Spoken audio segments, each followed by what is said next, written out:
Are we expecting as big a crowd for LESA as we did for solar?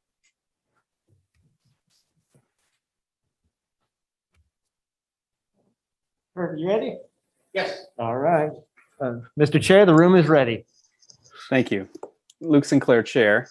Welcome, everyone. Good evening. This is the Wednesday, August 25th, 2021 meeting of the Lawrence Douglas County Metropolitan Planning Commission.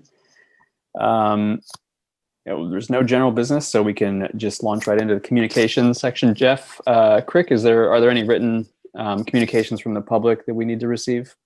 Jeff Crick, Planning and Development Services. All public communications were included in your package. What about communications from staff, planning commissioners, or other commissioners? Jeff Crick, Planning and Development Services, would like to call attention to a memo that was added late this afternoon on the text amendment for this evening related to the LESA system. It was a follow-up to some questions we received from the Planning Commission ahead of the item. So to make sure that you all had the information, we included that memo as part of the packet. Great, thank you. Luke Sinclair, Chair. Are there any written actions of waiver requests or determinations made by the city engineer to receive? Jeff Crick, Planning and Development Services, none this evening.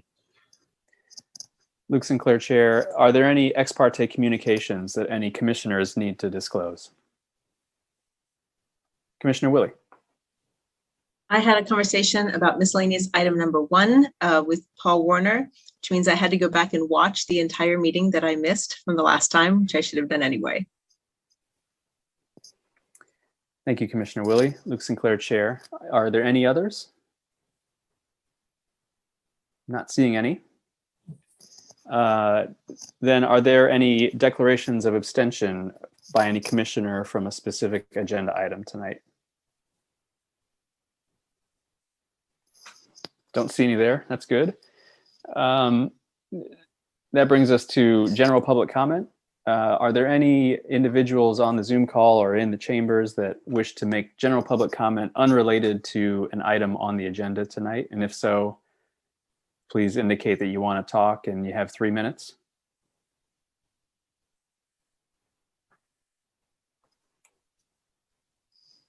Becky Pepper, Planning Manager. There's no one in City Hall here, and there are no raised hands on the Zoom.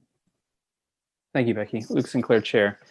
That then brings us to our regular agenda. And I guess before getting into that, this may be the right time. I was going to propose that we move for consideration the variance under the miscellaneous New World Business up to follow item number 1.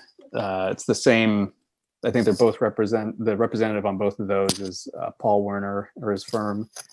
And I'm assuming that the discussion of the LESA system may be extended. So I was looking to see if any commissioners would have a problem with that, doing it in that order. And if so, I think we need to have a vote on it, which I'm happy to make a motion. Am I able to make a motion, Jeff, or do we need to have someone besides me do that? Jeff Crick, Planning and Development Services. Chair can make a motion on that item, and according to your bylaws, a vote would be necessary in the item. Okay. Since I suggested it, I'll just I'll make the motion. I move that we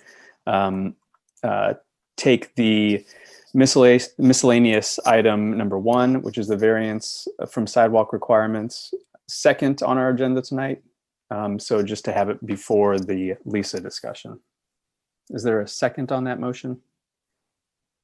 Thank you. Commissioner Carpenter, I think, raised his hand first. Can we have a roll call on that, Jeff? Jeff Crick, Planning and Development Services. Commissioner Ashworth? Yes. Commissioner Carpenter? Yes. Commissioner Carter? Yes. Commissioner Payton? Okay. Commissioner Rexroad? Yes. Commissioner Shanklin? Yes. Commissioner Sinclair? Yes. Commissioner Thomas? Yes. Commissioner Willie? Yes. Motion passes 8-0. Luke Sinclair, Chair. Thank you all. Then we will just launch into the first item on our agenda, which is to consider approving a preliminary plat PP 2100220 for Kolibri Addition. located at 1732 Tennessee Street, 1736 Tennessee Street, and 1744 Tennessee Street. And I believe from staff, we have Luke Mortensen to present. Good evening, Commissioners. Luke Mortensen, planner with Planning and Development Services Department. As Chair Sinclair just noted, item number C1 tonight is a preliminary plat for a 3-lot subdivision, Kolibri Addition, located at 1732, 1736, and 1744 Tennessee Street. The preliminary plat is the first step of the 2-step major subdivision process. As you can tell, this is not a new development. These are existing unplatted parcels that are defined by meets and bounds descriptions at this point. The preliminary plat is the first step in creating a new legal drawing document and lot descriptions for these 3 parcels. The parcels require platting via this major subdivision process in order to obtain any future building permits. I'll refer mostly to my staff report for the analysis and review, but this item satisfied the conditions set forth by the subdivision regulations, and specifically section 20-809D of the Land Development Code. The applicant is not proposing to increase the number of lots. There are 3 existing parcels and there will be 3 platted lots following this process. Following tonight's meeting and your consideration, staff will work with the applicant to receive and review the second portion of the major subdivision process, the final plat. The final plat document will be reviewed administratively by staff and the planning director and recorded at the Douglas County Register of Deeds. The subject property is zoned RM32 multi-dwelling residential district. The applicant has indicated their proposed land use will be 1 duplex structure per each proposed lot. Each parcel currently has a single detached dwelling. The proposed lots satisfy the density and dimensional standards for the RM32 district, and the adjacent Tennessee Street has adequate right-of-way. There are no right-of-way dedications required. The Municipal Services and Operations Department has conditioned their future final plat approval upon dedication of a 7.5-foot utility easement along the rear property line to ensure access to some buried and overhead utility infrastructure. This, of course, will be considered by the City Commission at a future City Commission meeting. With that, I'll wrap up with staff's recommendation to approve preliminary plat 21-00220 for Kolibri Addition, located at 1732, 1736, and 1744 Tennessee Street. And as Chair Sinclair noted, Paul Werner is here and can speak to the topic as well. Hi, my name is Joy Ray with Paul Werner Architects. We do agree with the staff report that we received from the city, and I think Luke did a great job, and we agree with the comments and are ready to move forward. That's pretty much all I have. Luke did a great job, but if you have questions, I'm here to answer any. Thank you, Ms. Ray. Luke Sinclair, Chair. Are there any members of the public here to offer comments on this particular item? If so, if you're on the Zoom call, if you can raise your hand, or if anyone snuck in the chambers, please step towards the podium. Becky Pepper, Planning Manager. There's no one with us here at City Hall, and I don't see any raised hands on Zoom. Thank you, Becky. Luke Sinclair, Chair. Then I guess we'll bring this back and talk about it amongst ourselves on the commission. Does anyone on the commission have any questions for the applicant or for staff?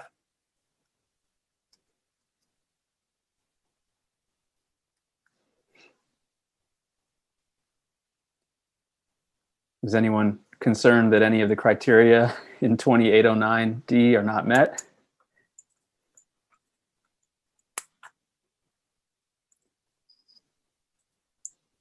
Does anybody want to make a motion?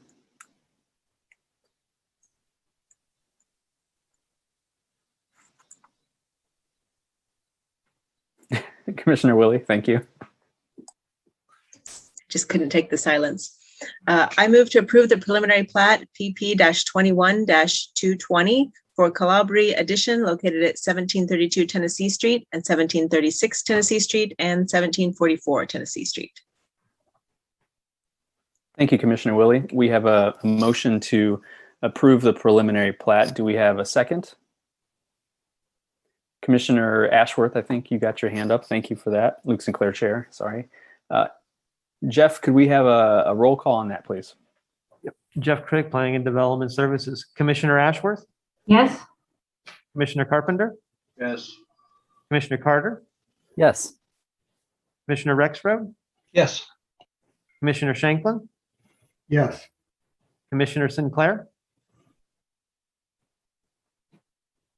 Yes. Commissioner Thomas, Yes. Commissioner Willie. Yes. Motion passes 8-0. Very good. Thank you. Luke Sinclair, Chair. Next item then is miscellaneous item number, section D1, which is to consider a variance from the sidewalk requirements for minor subdivision MS 2100194 located at 700 Lincoln Street. And we have for staff on this one presenting Kyle Kobe. Thank you very much. Kyle Kobe with Planning. Sorry, as just announced, this next item for consideration tonight concerns a request for a variance for sidewalk requirements at 700 Lincoln Street. This item was heard at last month's meeting on July 28th and deferred to allow for further discussions with staff regarding an agreement not to protest. Just to briefly recap, the subject property is currently undeveloped. A site plan application and a minor subdivision application have been received.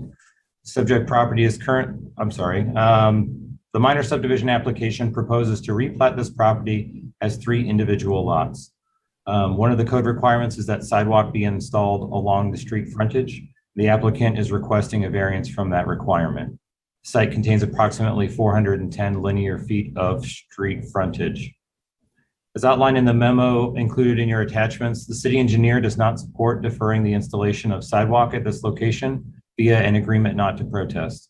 David Cronin, city engineer, is with us here tonight as well. To recap the options available to the Planning Commission, per section 20-813B2 of the subdivision regulations, the Planning Commission may either approve or deny the variance request. Code does not provide the ability to place conditions or stipulations on approval. Section 20-813G2 states, a variance shall not be granted unless all of the following apply.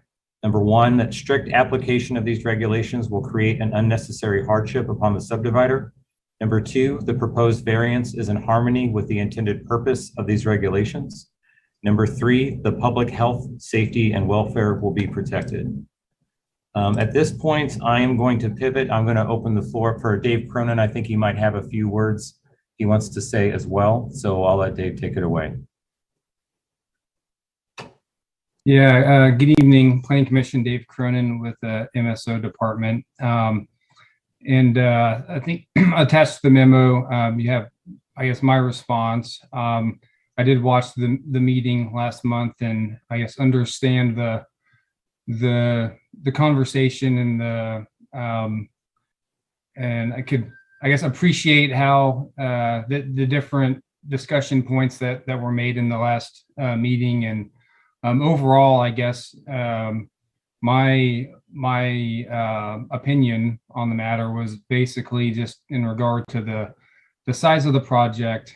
It's was approximately half of a city block in it is infill, but it's a new development area. And then looking at when we usually do the agreement not to protest, those are usually in isolated locations where you don't have sidewalk on a long stretch of a street, and there's really no plan to connect it in the future. You may be able to make that argument in this case. I could see that side of it. The flip side is we have sidewalk on the south side of the street for the 3 blocks to the west.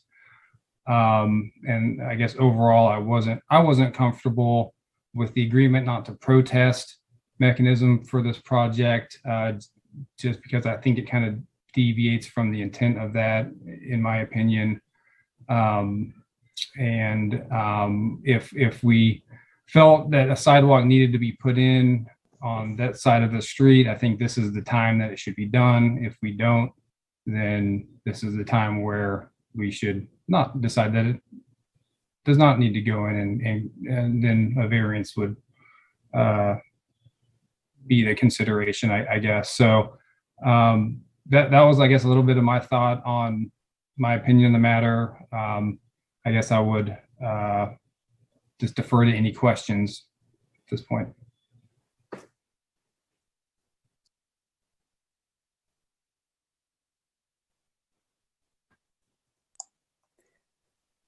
Luke Sinclair, Chair. Thank you, Mr. Cronin. And Kyle, is that the end of your presentation, just to be clear? Okay.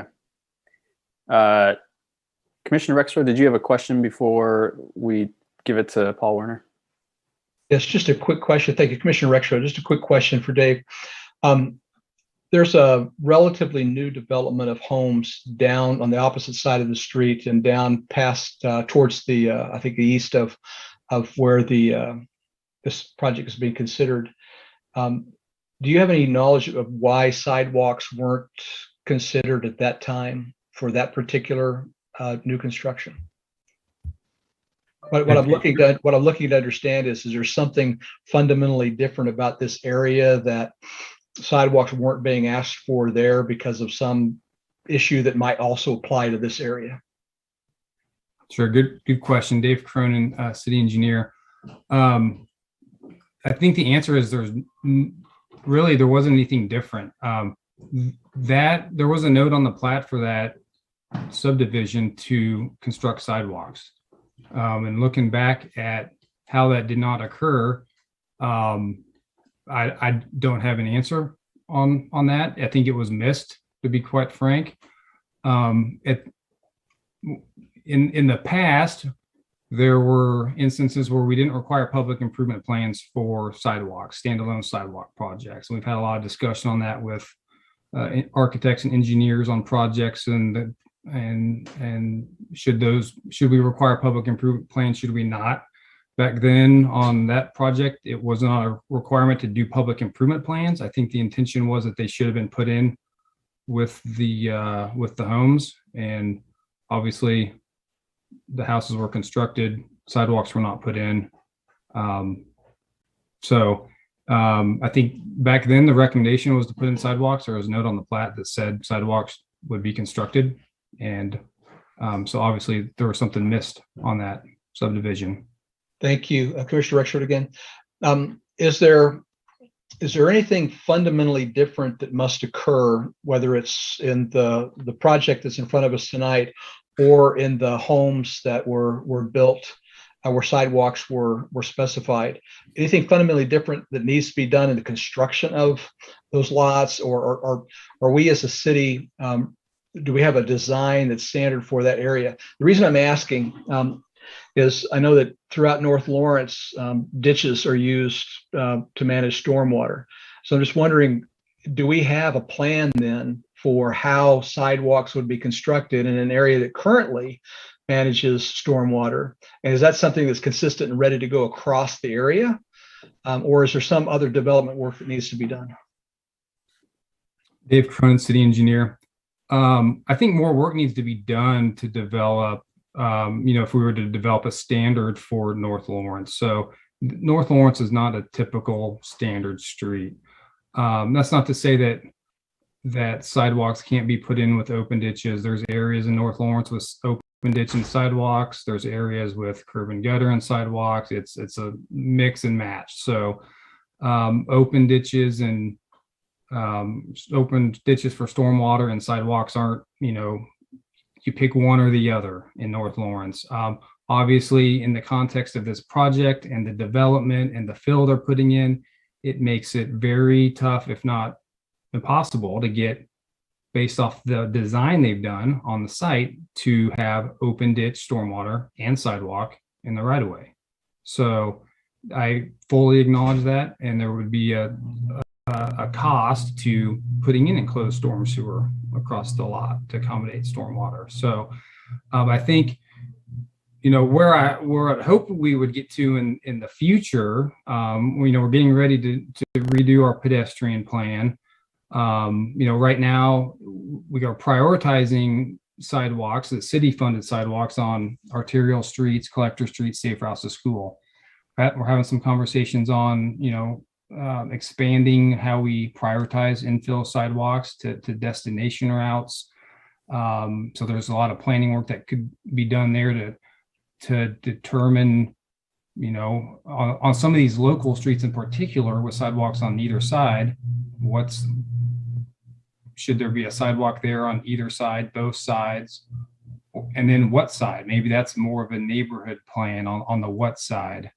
And so I think that's the challenge I think that we face versus continuing to have these discussions. So I think I struggled with this as well, as far as, you know, if I'm asked to make a determination and opinion. I guess nothing has changed from when we looked at this originally, on my feelings on it. But I could, you know, if it,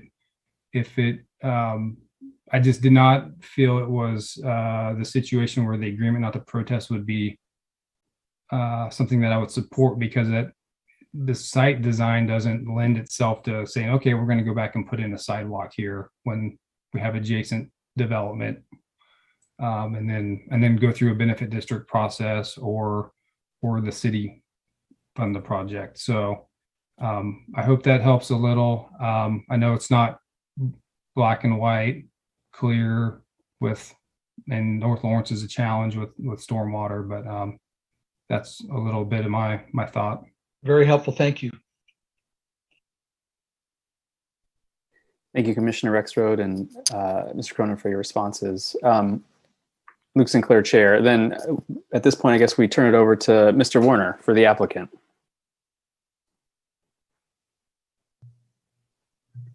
Good evening, Paul Werner with Paul Werner Architects. I promise I will not reiterate much of what we talked about last month. I do feel like we're making progress. I like to think that at least we can all agree, as Dave just mentioned several things, that one size does not fit all. So I feel like we're at least moving in the right direction.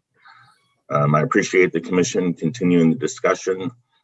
I feel like maybe this is why on our side we're pushing this a little bit more, because I think this is helpful. I think you know, in the last couple of months that these discussions about the sidewalks and certainly the issues in North Lawrence, I think it's good, and I appreciate Dave being here and answering questions that make it easier on all of us. And at the end of the day, get us sidewalks where we ought to have sidewalks and where we want them. So Joy Ray from my office, and I think Jeff Crick also visited with Dave over the last month. And like you mentioned, you have a memo in front of you about, you know, where he landed, and it is a tough call. I wanted to point out a couple things in the last year, just in North Lawrence. So we did a minor sub on Walnut Street that the owner was allowed to sign an agreement not to protest. We split one of my properties on Elm Street, and I was allowed to sign an agreement not to protest a benefit district. Both of these don't have curb and gutters. They're open ditches. They're actually really flat, so it actually made the sidewalks a little easier. But I think those were the right calls. There were no sidewalks on Elm Street for sure. So I think the idea that with no sidewalks on each side on Elm, that the agreement not to protest was probably the right answer. I will mention now, we did doing a little research on other things. Not sure exactly how this popped up, but the American Planning Association actually has a memo out about agreements not to protest, and it says it's the special assessments is a very reliable method of financing sidewalks after the street's already built. So even they acknowledge that once the street's already built and the sidewalk's not, that it is a lot more complicated, and certainly in this situation it's a lot more complicated. All right, a few reminders about what we're facing. The entire properties, almost the entire properties in the floodplain, we're adding 2 to 3 feet of fill almost over the entire site. As Dave would agree, and he even mentioned it, that the ditches handle much more water than an enclosed pipe can. Our entire site does drain to the north. We've offered a solution to provide the sidewalks to Lions Park. I think that's reasonable as opposed to just. So Dave did mention in his memo that no argument that's about 410 feet of sidewalk. So that does get a reasonable amount of distance on that side. But I'll quote him. I think you had the right comment that maybe we should be discussing is, do we really need sidewalks on both sides of Lincoln Street? And hopefully you guys have driven it. If you drive Lincoln Street, the park's on the other side. I know that's what our code requires, but gosh, doesn't it make the most sense in the world is to put the sidewalk on the north side of Lincoln? It's disappointing that the single family homes, that was a note on the plat. I think Kyle was going to do some research to find out at least if they sign an agreement not to protest a benefit district, and we'll let you guys chime in on that. But I know that's kind of a different question, but thinking about Lincoln Street, if you've driven it, that I'm going to have to admit, I don't see sidewalks on both sides of the street. I'm not sure who that helps, but with the 11 new houses and the access to the park right there, it seems that if there is a sidewalk, it probably ought to be on the north side. That seems reasonable. I mean, again, that we would look for, we're happy to sign an agreement not to protest a benefit district. I know I'm not quite sure how the first bullet point on if you guys deny the variance, how that it says the applicant would still have the ability to request an agreement not to protest. I'm not sure how that plays in. I think we've done that. We would still hope that even if you approve the variance, in my mind, we would ignore the line from the city attorney that says that sidewalks could never go in, and we would still sign an agreement not to protest about the district. We still think that's the best idea. So I guess I would be curious if the single family homes did at least sign an agreement not to protest. And again, I think I'd follow up with, I think maybe that's the bigger question that we've all stumbled upon is, do we really need sidewalks on both sides of Lincoln? And if we don't, then where should it go? And maybe it should go to the north side, and maybe that makes all of this a little easier. So that's all I have. I'm happy to answer any questions. And Joy's here as well if she may know more about the site plan. So thank you again for considering this and helping us try to figure this out for all of us. So I'll stop there. Thank you. Thank you, Mr. Werner. Luke Sinclair, Chair. Are there any members of the public on the Zoom call or in the City Commission chambers that wish to speak on this item? Becky Pepper, Planning Manager. There are no members of the public in the City Commission room, and I do not see any raised hands on Zoom. Thank you, Becky. Luke Sinclair, Chair. Then with that, we'll bring it to the Commission for discussion. And I guess before launching in, I just wanted to see, Kyle, Mr. Werner mentioned you doing research, or he was under the understanding that you would look into that. Did you have a response to that? Kyle Kobe with planning. Yeah, so that was the same project that Dave was talking about when he was giving his remarks. But just to very briefly reiterate, it is noted on the plats. I think the intent was that they be provided. Obviously, they were not. I don't know the exact specific details of what happened at what time, but I can share that both the preliminary, the final, and then the subsequent minor subdivision all showed an indication that sidewalks were to be constructed. So there was no agreement not to protest as far as I am aware, due to the expectation being that they be installed. So. Luke Sinclair, Chair. Thanks, Kyle. Then I'll open it up to the commissioner. Does anybody have a question or comment to make? Who wants to launch in?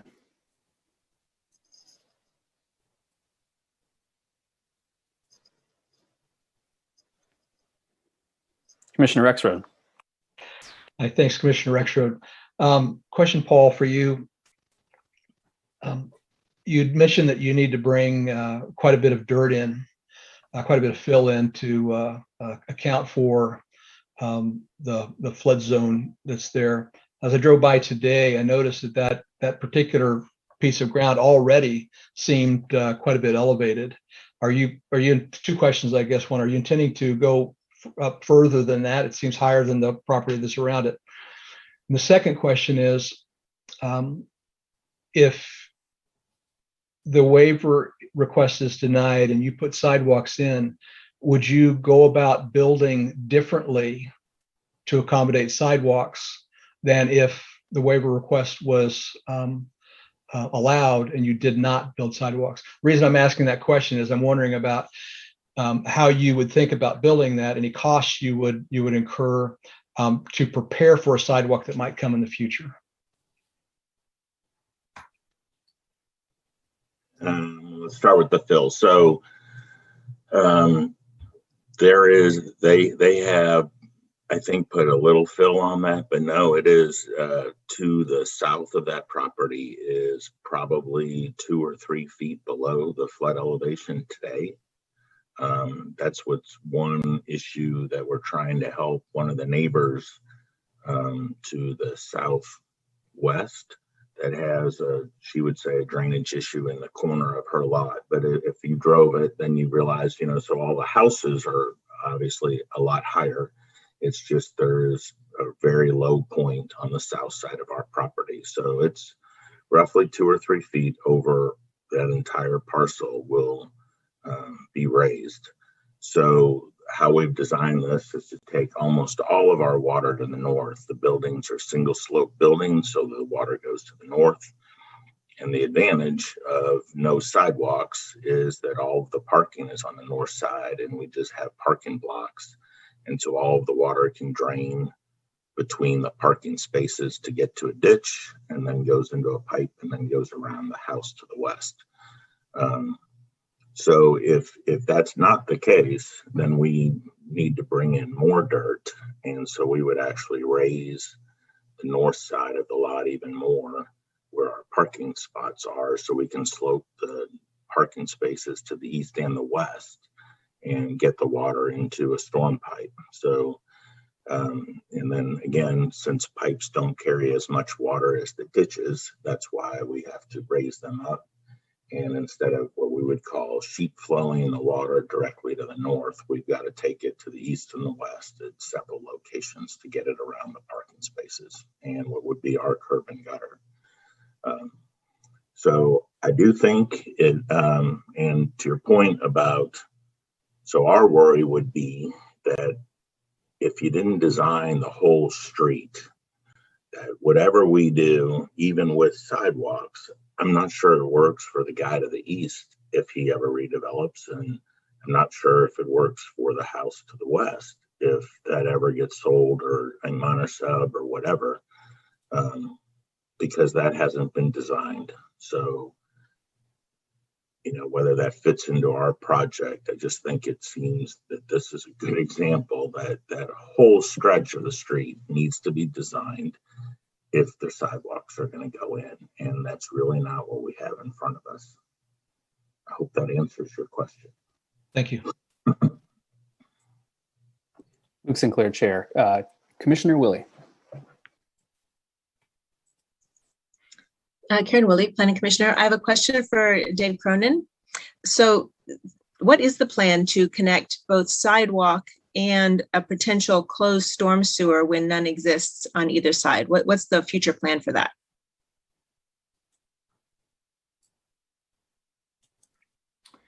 Dave Cronin, city engineer. It may be, it would be depend on the site. So we do not have a plan right now for the site to the west or to the east. It would really depend on that site and what, if that were to redevelop or any changes were to occur, it would depend on that site. So we don't have a plan. I would say that if a sidewalk is put on along this, a sidewalk can be put in regardless, either way. So I think whether it's open ditch and sidewalk or enclosed storm sewer and sidewalk, east or west, that could happen either way.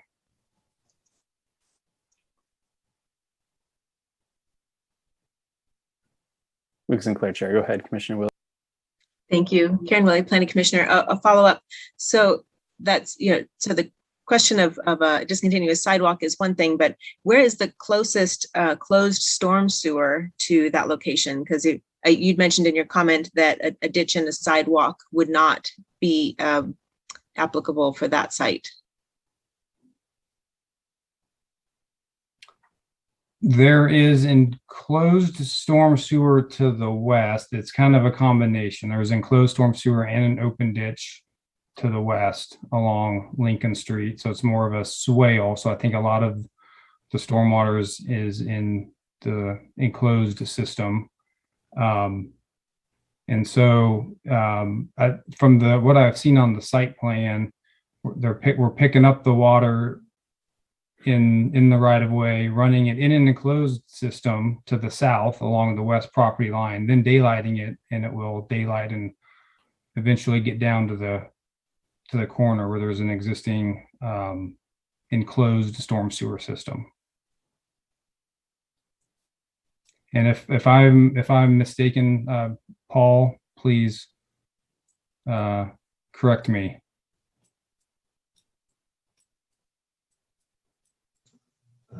No, Dave, you're right that there's, and Joy may want to chime in here, but so we have closed system so we have a major swell on our north side of almost the entire portion of the property. And then we pick it up in a pipe, take it to the south, and then we loop around the house to the west in an open swell that, I mean, you can see the grading. It's several feet of moving a lot of dirt.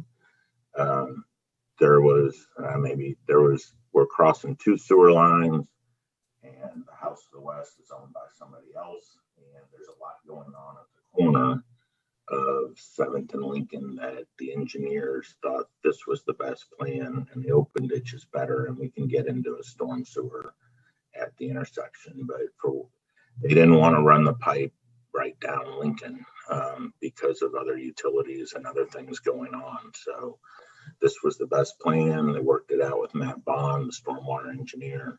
And on one hand, it helps generate a bunch of dirt for us, but it should help some of the flooding on some of the city's property around the corner. But that southwest corner is the pinch point. It's really tight, and it runs into other people's property. And that's why we have what we have. But they did not want to run the pipe down Lincoln because it didn't work with the other utilities. So hopefully that helps. Thank you.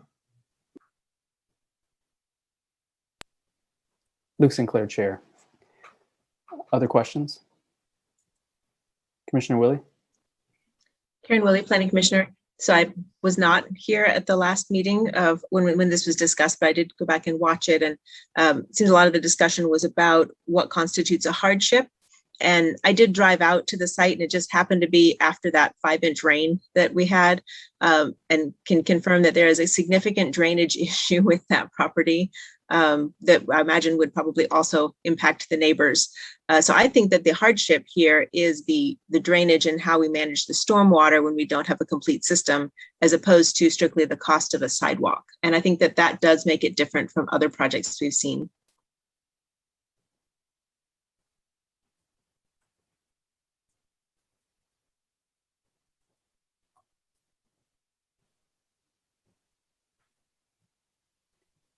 Thank you, Commissioner Willie. Luke Sinclair, Chair.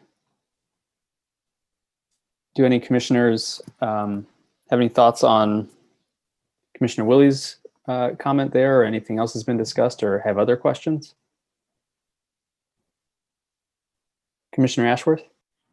Sharon Ashworth, Planning Commission. Just to clarify, once again from last week, for a question for staff, if the variance is approved, does this mean that the site may never have a sidewalk on it? In fact, that there's no way in the future to actually put a sidewalk in there unless the city puts a sidewalk at that location. Is that correct?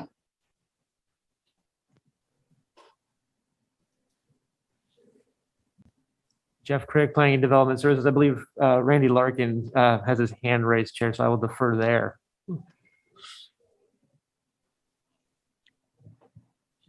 This is Randy Larkin, Deputy City Attorney. If a variance is granted, it will run with the land and be permanent on that property for whomever owns it.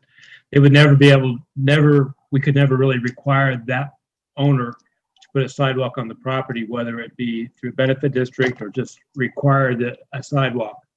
If there's an agreement not to protest, then in the future, if there is a benefit district or if there's some other type of doing a deal, that a sidewalk could be put in by the owner. Otherwise, the only way a sidewalk is going to get there is if the city pays for it and puts it in. Thank you.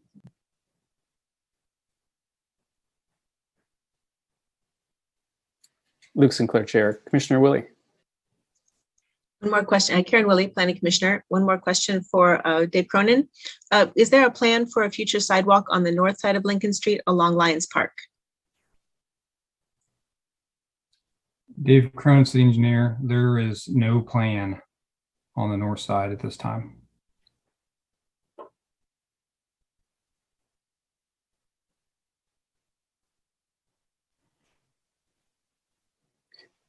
Luke Sinclair, Chair. Commissioner Shanklin.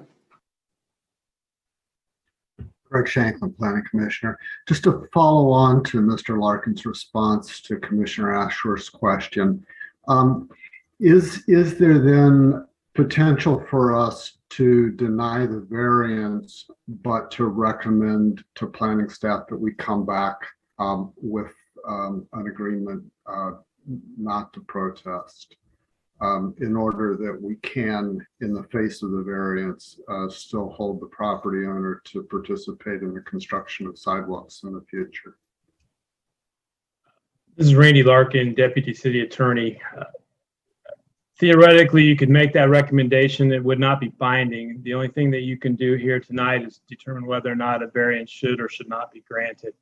But you could make that recommendation and the city would definitely look at it. Whether or not the powers that be would follow it or not, I could not guarantee.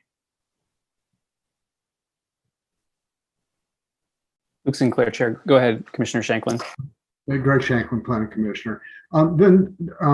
To follow on to Commissioner Willie's comments, it appears to me that this hardship is in the face of the absence of a comprehensive plan regarding both good pedestrian transportation as well as stormwater management.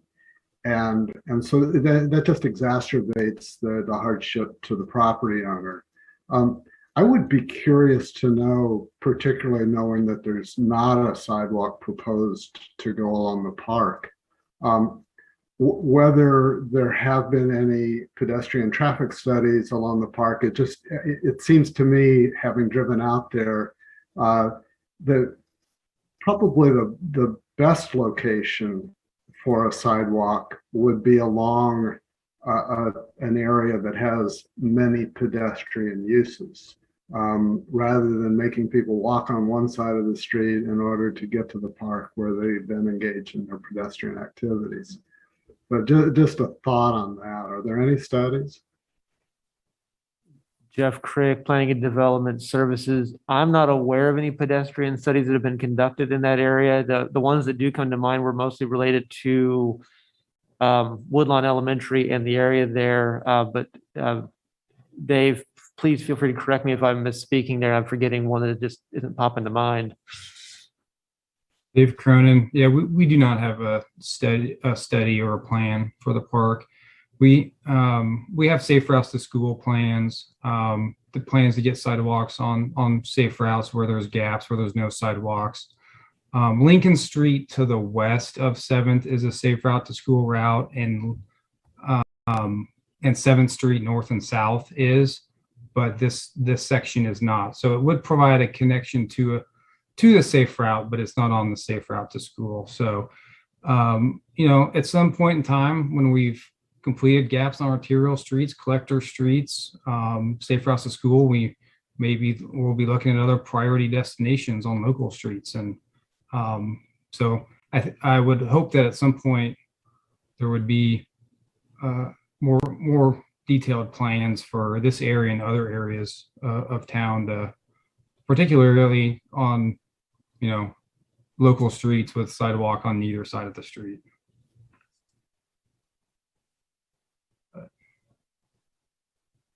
Thank you. Luke Sinclair, Chair. Commissioner Willie. Karen Willie, Planning Commissioner. A couple of things. One, I think that this agreement not to protest is a good tool, and I think it probably works well for our community, that people recognize that they need to step up when there's a plan for that neighborhood or that area, and that ensures that that'll happen. I also think that we need the infill development, and we know that when we decide to prioritize infill development, that the properties that are left because they are hard to develop. So it requires some flexibility on our part to uphold that. I'm not a big fan of not having a sidewalk there ever, but I also think that with the park across the road, that if there were a need for a sidewalk, that is a more logical place for it. I think this is something that I could stand behind, not having a sidewalk here in exchange for having some additional housing.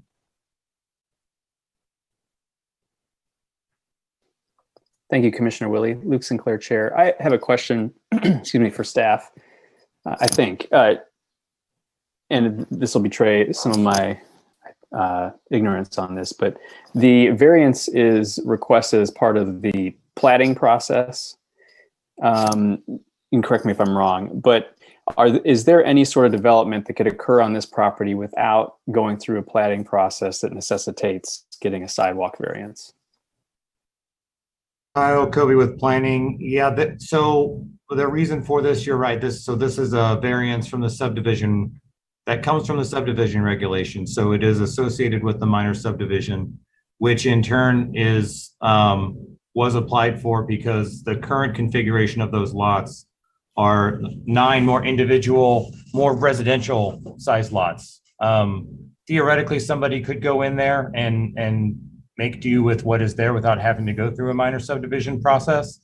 As long as you work within the lines that were established there already. I haven't done the analysis to see, what size of house you could get in there, how many of them or anything like that. But as long as you didn't have to combine the lots to make room for what you wanted to build, that's theoretically possible.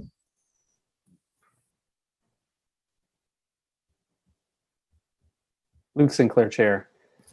Thank you, Kyle. The reason I asked that is because, for the Land Development Code's definition of unnecessary hardship, you have, and I scrolled away from it because I'm bad at using my computer, but you have sort of a condition that when it's in its environment, if you require application of the regulations, it amounts to an arbitrary and capricious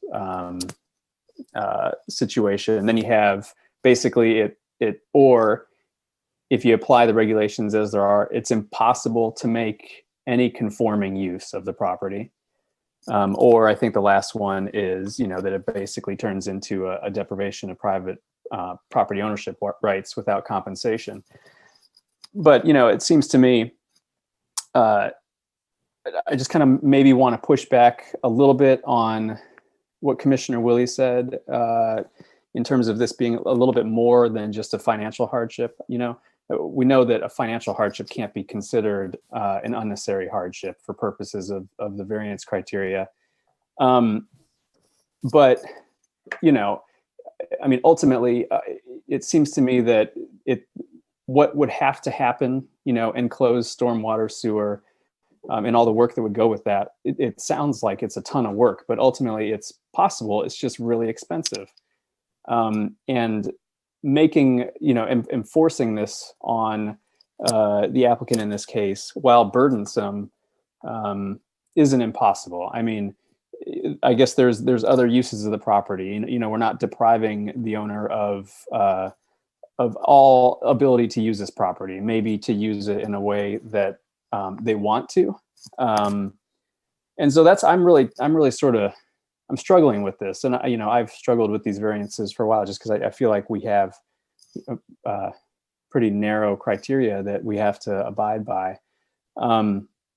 And so it feels like this one pushes it really far and tests those limits. It's a tough one, but I feel like on this particular one, you know, I don't think us making, if we were to deny the variance, that it would be arbitrary and capricious. You know, I feel like here, though this is not on the safe routes to school, it's directly adjacent to it. It abuts to safe routes to school route. There's residential development to the east. You know, I don't feel terribly comfortable just telling people they have to walk in the street. And I know some neighborhoods that's safe, but I wouldn't want my daughter walking in the street to school. And if it means putting in 400 feet of sidewalk where it ends in grass on either side for now, it seems to me that's better than nothing. You know, there are other parts of town that I've seen where the sidewalk goes back and forth. And so even if it's just a stretch of sidewalk on one side of the street, that's 400 feet where people can use it. And then we have the chance of connecting that later on down the line. So it's a hard one for me. And right now I'm not totally convinced just because other uses can be made, it sounds, without having to get the type of variance, you know, because of the type of infrastructure that would have to be put in here. That's ultimately cost prohibitive and difficult to do. But that's kind of where I'm at. I rambled more than I meant to. But so other commissioners, please cut me off. Thank you, Commissioner Ashworth. Sharon Ashworth, Planning Commission. I'll just throw my 2 cents in here. I'm inclined to deny this variance for basically 3 reasons. One, if you look at the map, you can see, as was mentioned, that there's a sidewalk mostly on the south side of the street. So if we're interested in having a sidewalk on one side of the street, to me, it makes sense to continue the sidewalk that's already there and iterate towards a complete sidewalk on that section of the street.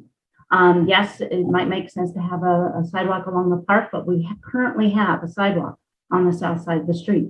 And to continue that through on Lincoln Street, I think makes a lot of sense to at least have a sidewalk on the south side of the street. Second reason, I don't believe that a variance meets the criteria of this unnecessary hardship, harmony with the intended purpose of the regulations, or the public health, safety, and welfare being protected. I don't believe that the variance meets those criteria. This lot is still developable. It doesn't even have to be an alternative use in the ones that's being proposed. It makes the engineering maybe a little more difficult, maybe more expensive, but it's still developable. We will not deny an infill opportunity at this point. And 3, I'm really hesitant to grant a variance that would go with the land, and it would essentially potentially be a permanent blank spot there on the south side of the street without a sidewalk. Because of what Mr. Larkin expressed, and we can't have a benefit district. We can't make that a criteria. We can just suggest it, and I'm not comfortable with that's not enough for me to maybe potentially they might be willing to sign a benefit district down the road.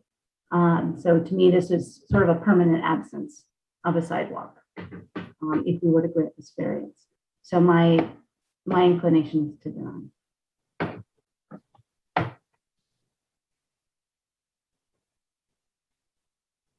Luke Sinclair, Chair. Thank you, Commissioner Ashworth. Commissioner Payton?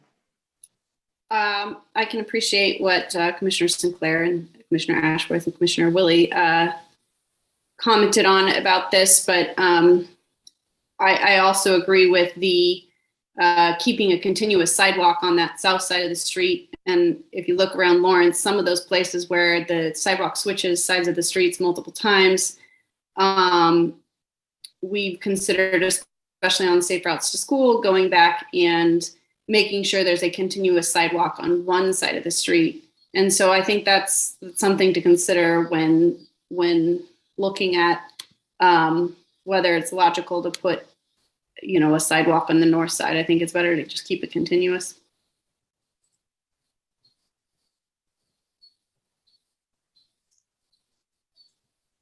Luke Sinclair, Chair. Thank you, Commissioner Payton. Commissioner Carpenter? A question for staff, either Jeff, Becky, or probably Randy. Is there a process by which to appeal our final variance decisions?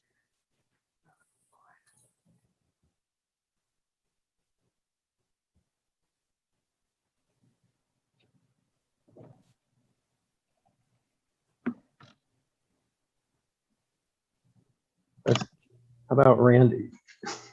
This is Randy Larkin, Deputy City Attorney. Absent the owner relinquishing or giving it up, no. Jim Carpenter, Planning Commissioner. It seems very odd that decisions regarding land use are not appealable. Those made by the Board of Zoning Appeals are appealable by either the city or the landowner to the district court. But we're vested with authority to make final decisions as to a variance for land use with no appeal process. That doesn't make much sense to me.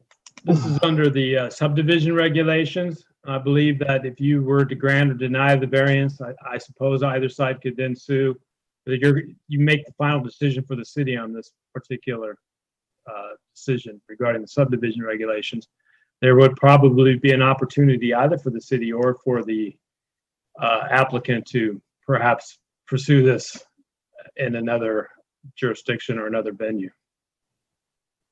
Jim Carpenter, Planning Commissioner, I would think that at least there'd be the opportunity to have the city commission look at it. I don't know what the process would be. Apparently there is none, but I'm surprised there's no way to do it. That's an awful lot of authority for us. And we are in the position here of making what's essentially a judicial determination on applying the facts of this, applying the regulations of the city to the facts in this case, and trying to meet a very strict criteria of a variance.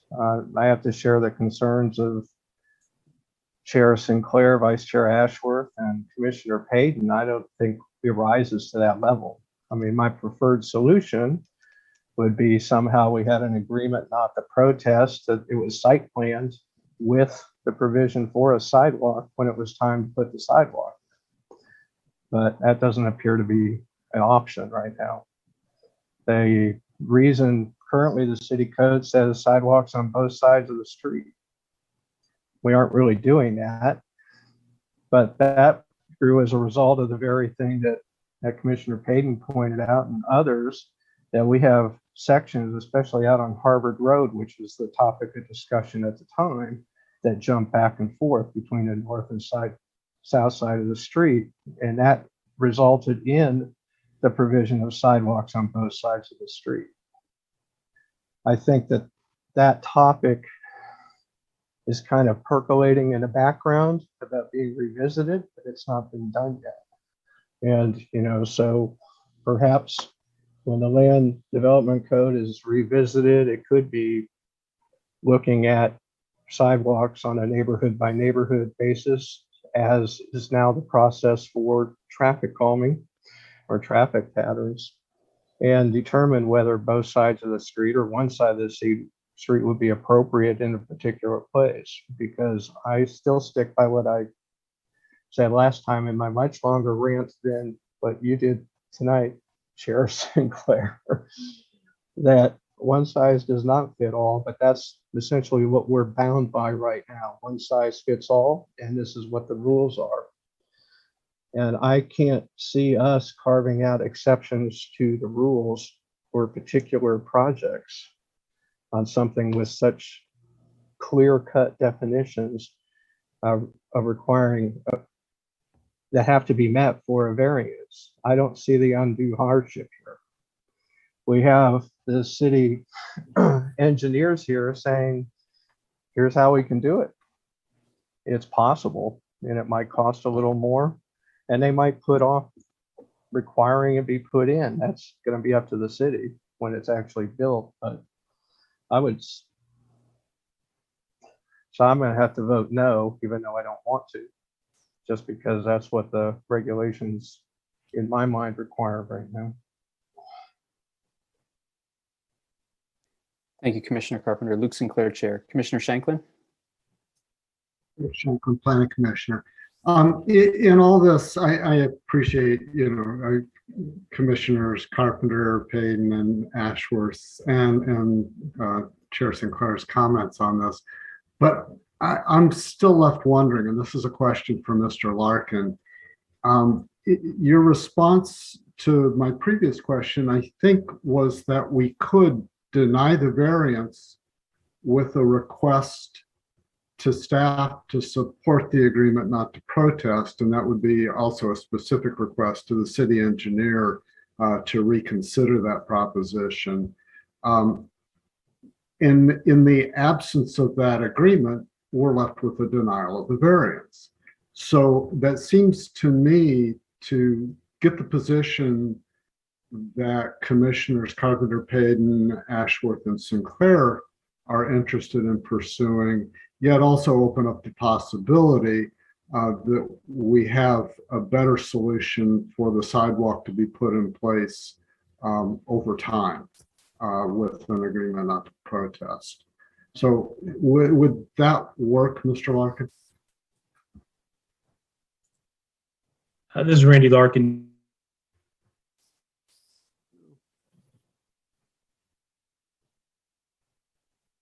Would not work, or I didn't really, I don't know the answer, or I don't know the question. Sorry, Luke Sinclair, Chair. I don't know if it was my computer or someone else's, but it seemed like you froze for a bit. I did not hear your response, but then I'm the one. This is Randy Larkin, Deputy City Attorney. I did not catch the gist of the question. Are you asking whether? I'm happy to repeat it. Yes, that'd be great. I just, can we deny the variance with a request for staff to consider an agreement not to protest and a specific request to the city engineer to reconsider his position on that point? This is Randy Larkin, Deputy City Attorney. Absolutely, you could do that. You could vote to deny it and then make that recommendation to the city staff, make that request to the city engineer. And, ultimately, even if you denied it and there's no agreement to protest now, that doesn't preclude one from happening down the road. Now, obviously, that doesn't give the applicant any assurance that that's going to happen, but it perhaps could happen. And I understand why they would want to ask for the variance at this point in time, but it doesn't necessarily preclude it from happening in the future. Thank you. Thank you, Commissioner Shanklin and Randy. Commissioner Willie. Karen Willie, Planning Commissioner. My understanding was that was the gist of what happened at our last meeting, was that through whatever strange process the vote finally happened, that the idea was to send it back to Mr. Cronin with the idea that we really wanted to see an agreement not to protest, so that we had some reassurance if we had to give an actual decision on this. And he came back with no, that he would not offer that. So it seems to me it would be very odd for us to ask that and have him change his mind unless he wants to say something about that at the moment. Luke Sinclair, Chair. Commissioner Shanklin, did you have a response to that? I do. Greg Shanklin, Planning Commissioner. Commissioner Willie, I think what I was trying to do was flush out with greater certainty that possibility, because I believe that last time we just came to a standoff. And I don't, without asking everyone personally, I don't know whether Commissioners Carpenter, Payton, Sinclair, or Ashworth would support that encouragement to staff that we do come up with an agreement not to protest. And so that's why I was just trying to clarify that position. Luke Sinclair, Chair. Commissioner Carter. Thank you, Mr. Chair.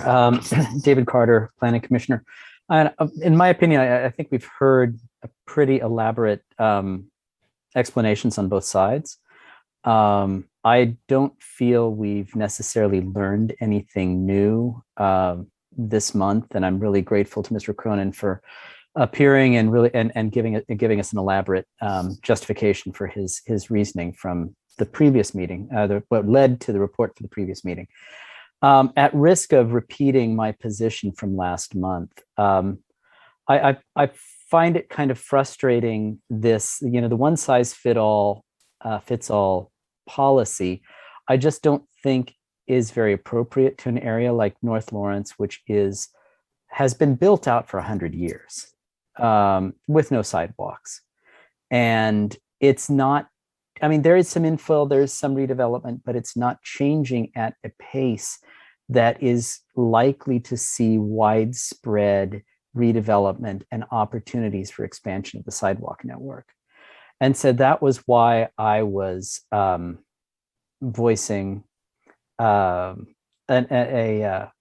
support for deferral and for Mr. Cronin to reconsider. Given what we've heard tonight, I don't feel like I can support a variance. I think like Commissioners Ashworth and Carpenter and Payton have said, I think that we don't meet those minimum requirements. I wish there were an alternative, but I'm reluctantly inclined to deny the request.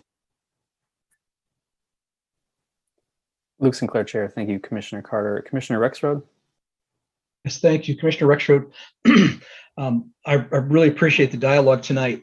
And while I am certainly in favor of continuous sidewalks, I'm certainly in favor of supporting the ideas of pedestrian traffic, multimodal transportation.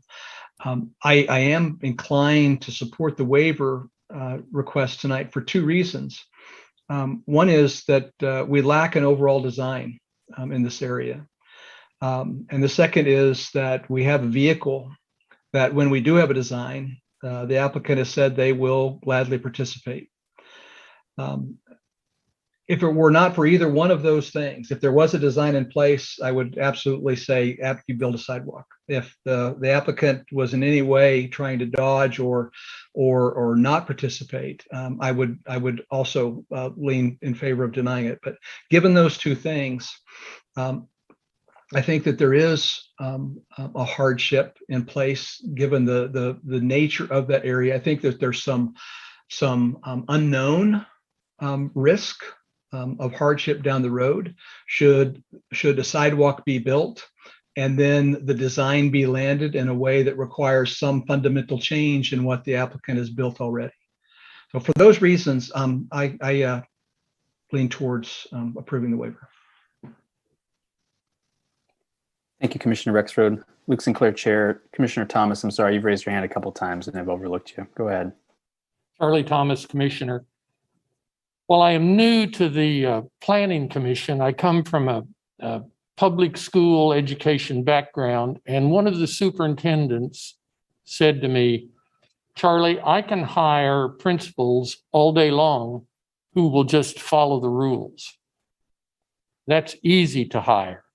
What I need are principals who are willing to look at the situation that arises and not necessarily follow the rules because it's the right thing to do. I look at the city park on the north side, no sidewalks. I look at the housing on the north side that was supposed to have a sidewalk. There is no sidewalk, and it was overlooked for some reason. It appears to me that the reasonableness of taking care of the rainwater that happens over there and what Paul has talked about. And the engineer has said, you know, there's no absolute right answer to this. I can see this. If I have to go to a rule, I can say, I could see this as a hardship. But I think the bigger point is there's no reason for me to be on the planning commission if I just have to look at what the rules say and say, okay, those are the rules. They don't need me. I am not needed on this commission. If that is what my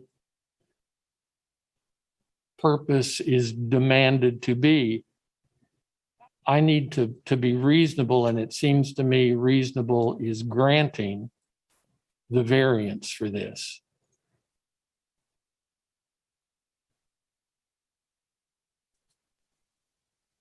Thank you, Commissioner Thomas. Commissioner Willie? Karen Willie, Planning Commissioner. I'm along the lines of Commissioner Thomas at this point.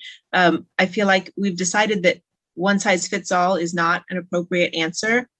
But if we don't allow this variance, then we will not allow any sidewalk variance, in which case there really is no public process for that. And it's all up to Dave Cronin alone to decide if there will be an agreement not to protest or not. But it takes away the only tool that an applicant would have to ask and bring forth some kind of unusual circumstances. So I think if for no other reason, I would like to uphold the variance, because I think if we deny it, then we have taken a stance that there's no sense in asking, there's no longer a public process.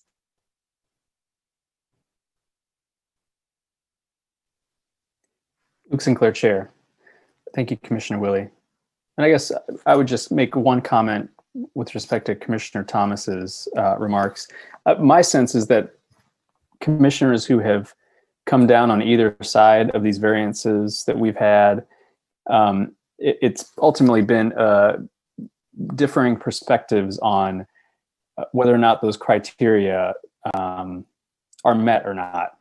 Not throwing them out and saying, I'm not going to even follow those, because I think this is the right thing. But I think in a case like this, it seems that there's just sort of a disagreement among the commissioners as to whether something qualifies as an unnecessary hardship. That seems to be sort of the sticking point. Not that we don't have to even consider it, but is it or is it not? So I think that we're doing a good job of trying to tease these issues out, and I appreciate everyone's efforts in that regard. Commissioner Shanklin? Greg Shanklin, Planning Commissioner. Yet again, I'm asking Mr. Larkin to weigh in on this, but it's my understanding, and I've heard two legal opinions to the contrary from the commission, but that the determination of a hardship is, except on the downside to the developer, whatever we say it is. So if there are a majority of us that believe that this is in fact a hardship, then it is. If there's a majority of us that believe that it's not a hardship, then we're held to the test under law of whether or not our actions are arbitrary or capricious. Mr. Larkin, is that not correct? Mr. Randy Larkin, Deputy City Attorney. Yes, you're correct. The obligation of the Planning Commission here is to weigh the facts, determine whether or not under those facts they meet the criterion for a variance or they do not meet the criterion for the variance. And that's where the argument comes in. The law is what the law is. You do not have the right or the authority to go against what the law is. You are to find the facts and apply the law to those facts and then make your decision. And that's your responsibility and your duties as a planning commission. So, Commissioner Shanklin again. So that we each get to have our own opinions about this, and collectively we vote on it and decide what that opinion for the majority is. And so I think there are several of us here that think, yeah, maybe it's a hardship, and there are several of us that don't. So at some point, we're going to have to make a motion and decide whether it is our decision that it's a hardship or not. Luke Sinclair, Chair. Thank you, Commissioner Shanklin. Was that a preface to making a motion? If not, that's okay. Does anybody else have any comments they want to make? You know, I feel like we are probably, I feel like the discussion's ripe. I mean, it's the second time in front of us. We've been able to talk about a lot of stuff. So if anyone wants to make a motion, I feel like it's an appropriate time. Commissioner Ashworth? Ashworth, Planning Commissioner, I'm happy to make a motion.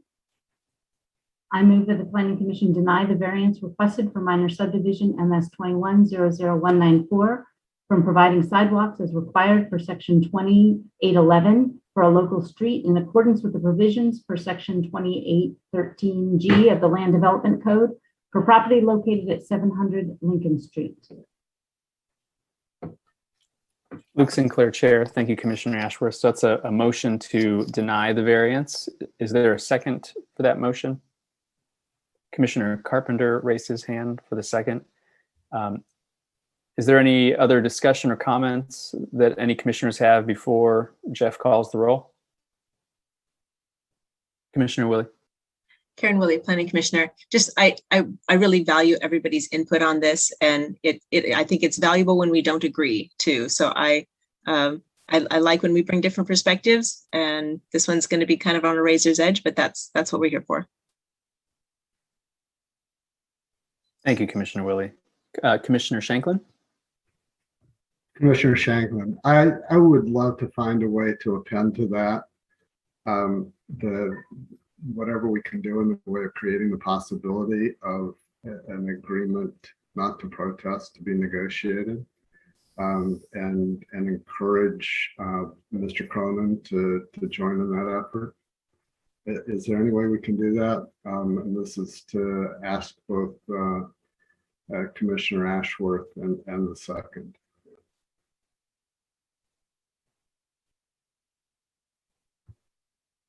Luke Sinclair, Chair. Commissioner Carpenter, you have your hand up. Jim Carpenter, Planning Commissioner. We've really had a basic class in jurisprudence tonight, and any of the attorneys here that have ever sat in as a pro tem judge kind of know where I'm coming from.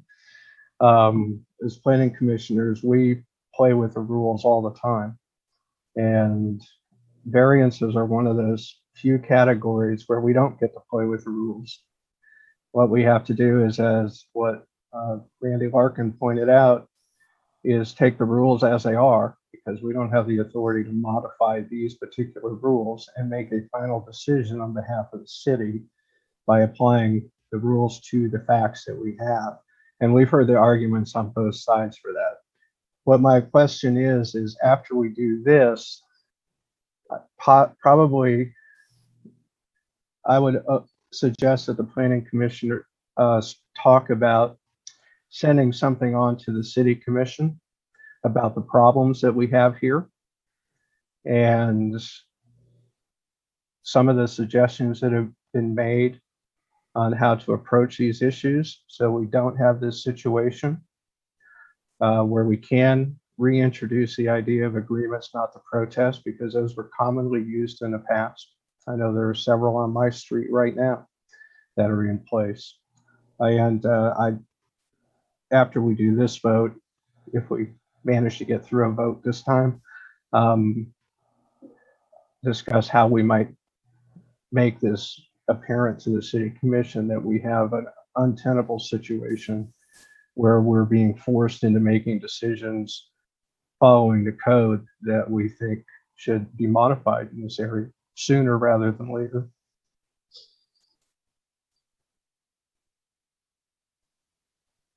Luke Sinclair, Chair. Commissioner Ashworth.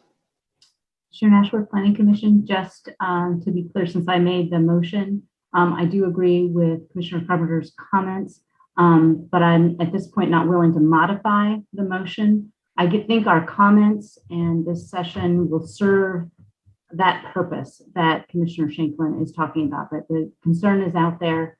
The City Commission really needs to address this. So I don't think the motion needs to be amended at this point to muddy the waters. Jim Carpenter, Planning Commissioner, I'm in no way suggesting modifying a motion. I was suggesting a second action after we vote on this one. I just wanted to make use of our ability to discuss the motion prior to the vote to throw that idea out. That would have to be a separate action that we take as the planning commission, not part of this motion.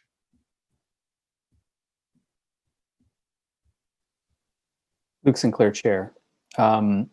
So Commissioner Shanklin, it doesn't sound like the movement on this one wants to amend or append the motion. So I guess with that, unless there are other comments, I assume then we take a vote, or does any other action need to happen on Commissioner Shanklin's request?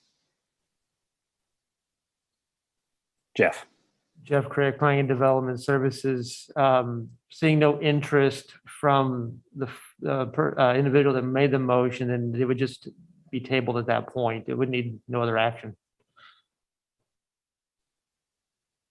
Luke Sinclair, Chair. Thank you, Jeff. Then let's take the roll, I guess. Thank you. Jeff Craig, Planning and Development Services. Commissioner Ashworth? Yes. Commissioner Carpenter? Yes. Commissioner Carter? Yes. Commissioner Payton? Yes. Commissioner Rexroad? No. Commissioner Shanklin? No. Commissioner Sinclair? Yes. Commissioner Thomas? No. Commissioner Willie? No. Motion passes 5-4.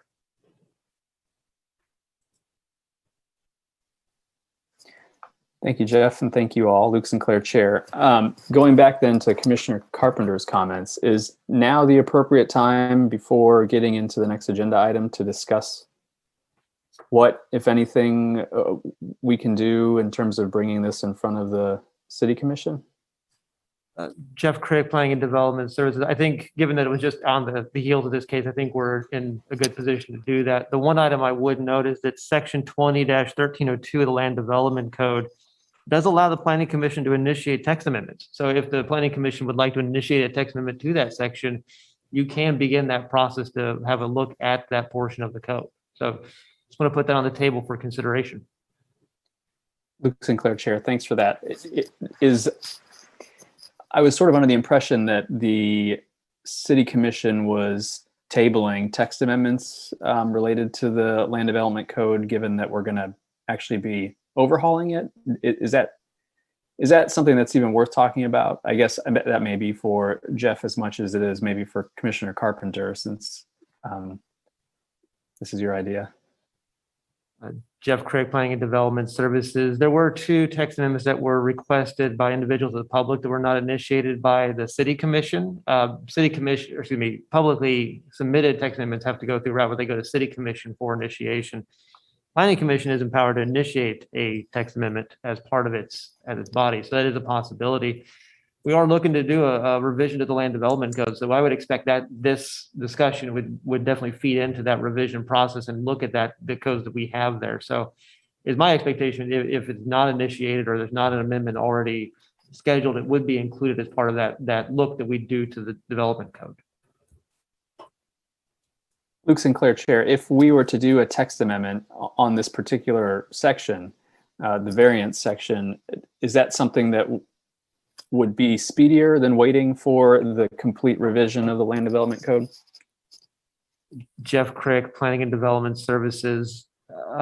Great question. And off the top of my head, it may, it also may not. It's hard to tell as we start to do the research and go digging into the code a little bit. But my hunch at the moment would probably be speedier, but I'm not sure I can guarantee that at the moment.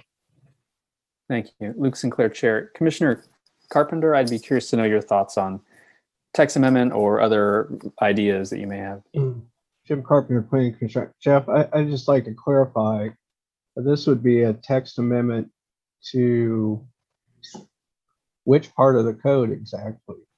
I could see this as being simply adding an option of an agreement not to protest. Just where would that have to go?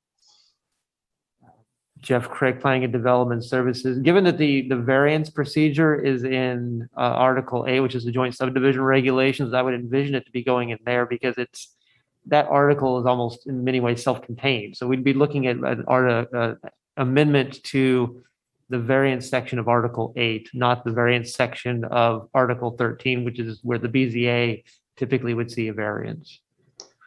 So Jim Carpenter, Planning Commission, if we asked to initiate a text amendment with a recommendation to just simply be that with regards to sidewalk variances, we one of the options is a signed agreement not to protest, and that all site plans be drawn to accommodate the future placement of a sidewalk and any other drainage structures or whatever are required.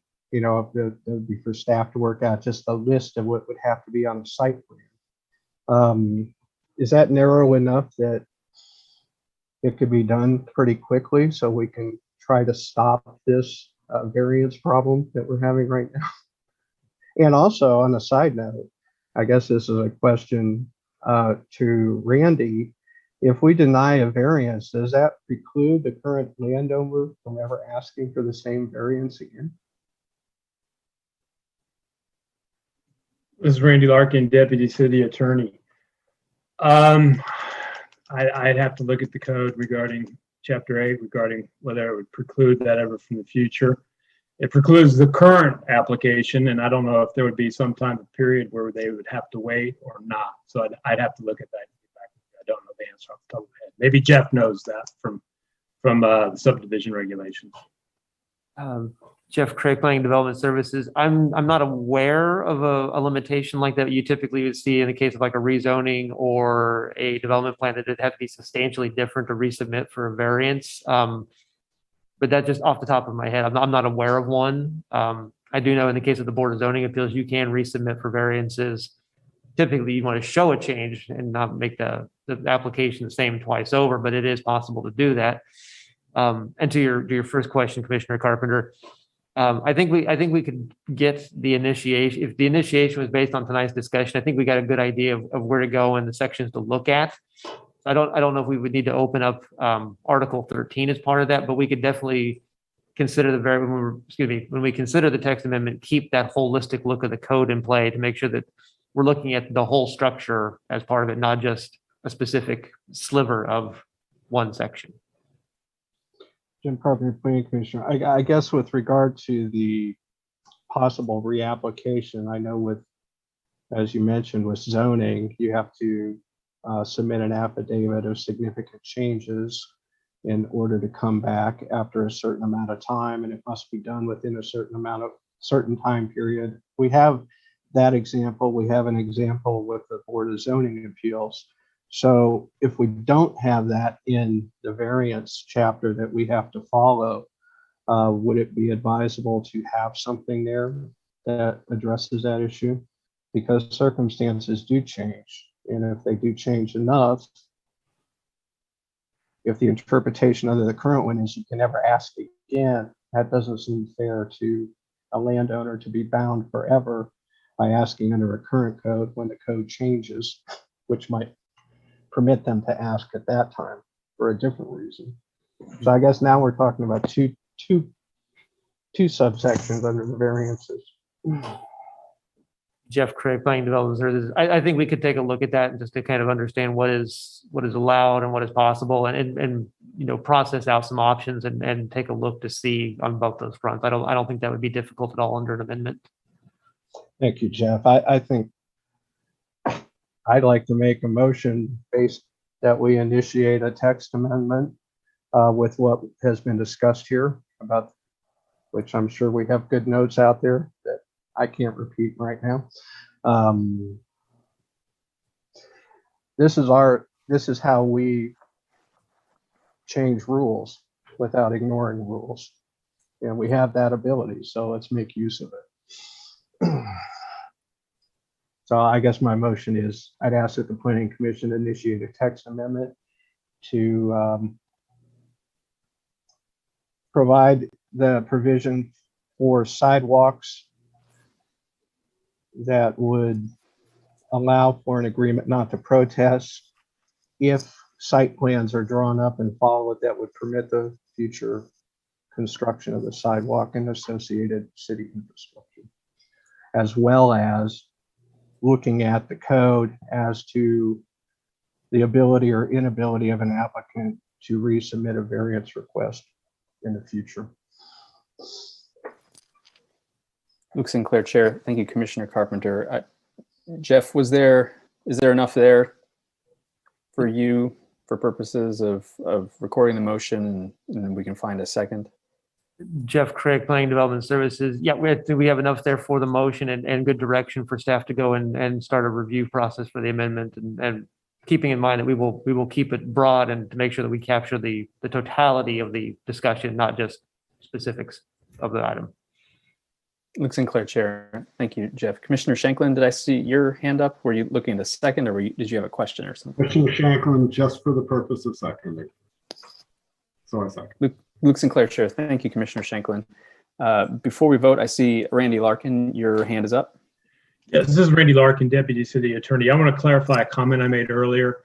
There is an appeal process to the City Commission, and then from the City Commission to the District Court, if they so wanted, for a variance under Chapter 8. I just found that section. So anyway, I just wanted to clarify that for you. Jim Carpenter, Planning Commissioner. Thank you, Randy. And neither had to be something. We can't be a final say on land decisions. So I'm glad you found that. And I would encourage Mr. Werner and Ms. Ray to appeal this one to the City Commission, because that would really jumpstart the discussion as to the agreements, not the protest, the text memo we're suggesting right now. Luke Sinclair, Chair. Are there other comments or questions before we vote? I'm sorry, I do have a question before we vote. Just to make sure that we're, I guess, to satisfy my own curiosity, it seems to me that right now there is some amount of discretion in the city entering into an agreement not to protest with an applicant. I mean, just based on the fact that the city engineer on this one didn't want to. Is what you're suggesting, Commissioner Carpenter, in any way going to remove that discretion so that anytime an applicant says, I'll do an agreement not to protest, the city has to sign it or enter into it? Jim Carpenter, Planning Commission. No, I would see this as more that would be our discretion, that it would be one condition that we could place on a variance. And we'd have recommendations from city staff and from the city engineer as to what the city's position is. But it would give us that leeway that we've been dancing around here tonight, which has made it so difficult to decide. Luke Sinclair, Chair. Thank you so much. That helps me a lot. Any other questions before we vote? I'm not seeing any. Jeff, can you call the roll on this one? Jeff Craig, Planning and Development Services. Commissioner Ashworth? A point of order.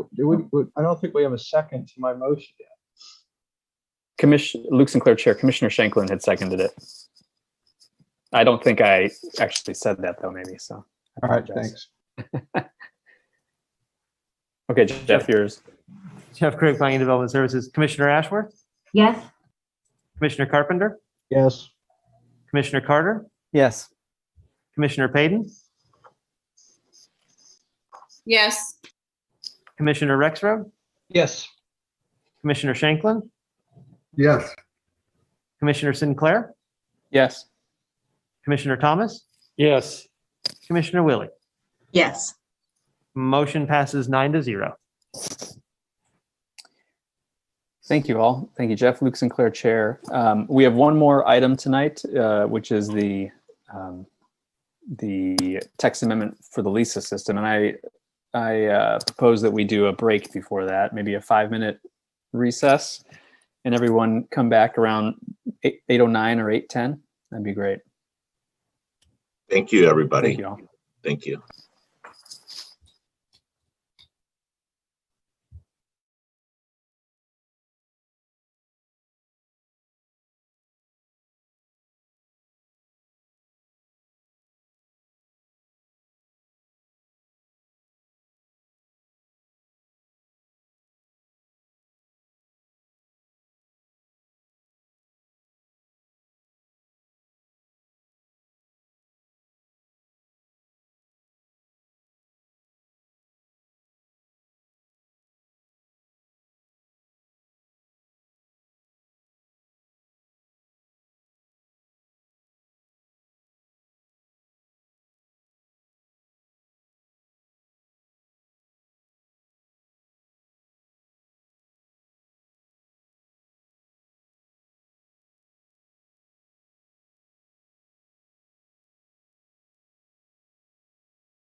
Are we good, Jeff? Work. All right, Mr. Chair, room is ready. Thank you, Luke Sinclair, Chair. Our final item on the agenda tonight is item 2, which is to consider approving a text amendment, TA 2100238, to the zoning and land use regulations for the unincorporated territory of Douglas County, Kansas, to establish a land evaluation site assessment system, LESA, and standards as part of the review criteria for rezoning requests from the AG1 zoning district. And for staff tonight, we have Mary Miller to present.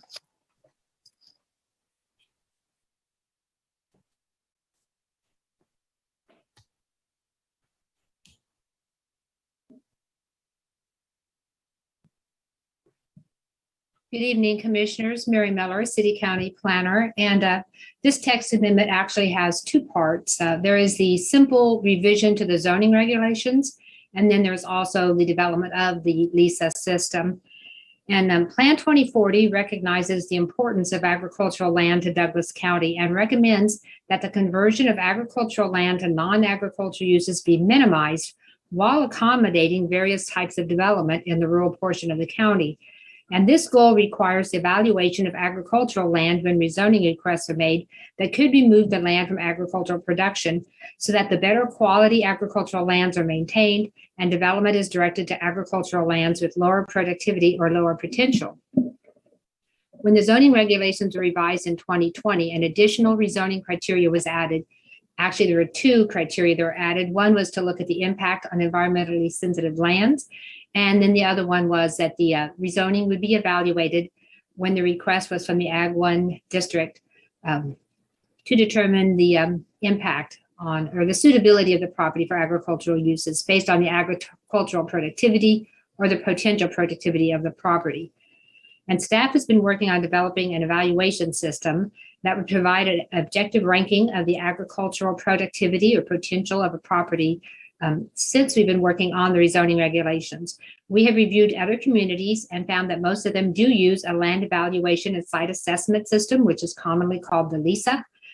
And this system is able to be adapted to fit varying circumstances and can be tailored to fit specific requirements. Some of the communities we looked at actually incorporated some of their golden factors into their LESA. We intend to use it only for the evaluation of the suitability of the land for agricultural uses, and then it would still be reviewed with the other review criteria for a rezoning.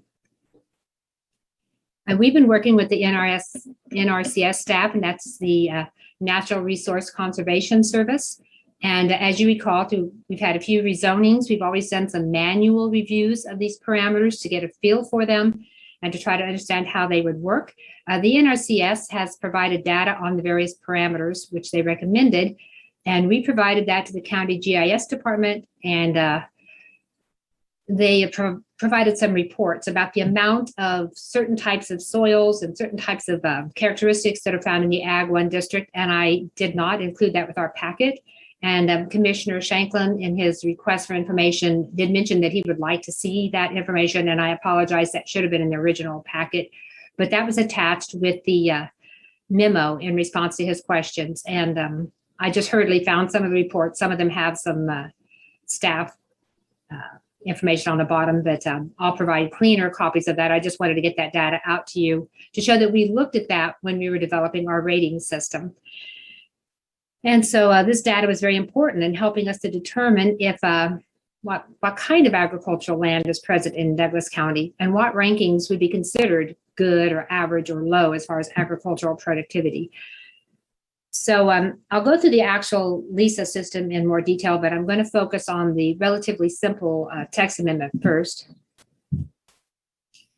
Section 12-307-4.06 of the zoning regulations contains the evaluation criteria for rezoning requests. And there are now 11 criteria. And one of them is the item I on the screen, the suitability of the property for agricultural use. This shall be evaluated with each rezoning request from the, and it said the A district, which was the old designation for agricultural district. And we overlooked that. We did not make the change to the Ag 1 district, which is how that converted. And so we would like to clean that typographical error up with this amendment since we're in this section. both in the Ag 1 district, to maintain an adequate inventory of productive or potentially productive agricultural land. And this evaluation shall be conducted, this is the language we would like to add, this evaluation shall be conducted using the Land Evaluation and Site Assessment, LESA system adopted by the Board of County Commissioners.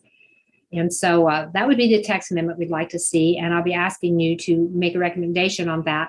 We would probably hold that and wouldn't move it forward until the LESA system, you had decided to forward the LESA system onto the County Commission.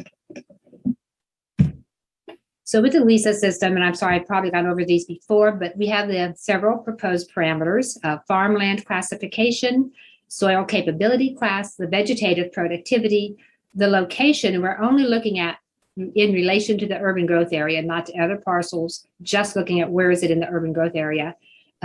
Constraints, there are certain things on a property that would actually be a constraint to agriculture, such as stream corridors or wetlands or stands of trees, places where you can't do agriculture. And then we look at the current use of the land. And so farmland classification, the reports that I included in the memo, the response memo today, we only got the data for 2. We had loose data for them all, but our GIS analyst gave us the percentage for 2. In the Ag 1 district, the prime farmland makes up 39.3%, and statewide makes up 28.7%. So nearly 70% of the Ag 1 property is either prime farmland or farmland of statewide importance. And I marked the LESA ranking here. Prime gets 10, that's the maximum with each one of these parameters. And the statewide gets 9. And then the other classifications, as we go through this, I'll show you some examples, they get lower scores. The soil capability class, we did not get any breakdown of the percentages. Plan 2040 classifies class 1 and 2 as high quality agricultural soils and recommends they be preserved. And those get the highest score of 10. Through our examples, we found not a lot of class 1, but there is a significant amount of class 2. Class 3 also gets a high score of 9. Classes 1, 2, and 3 typically make up the prime farmland.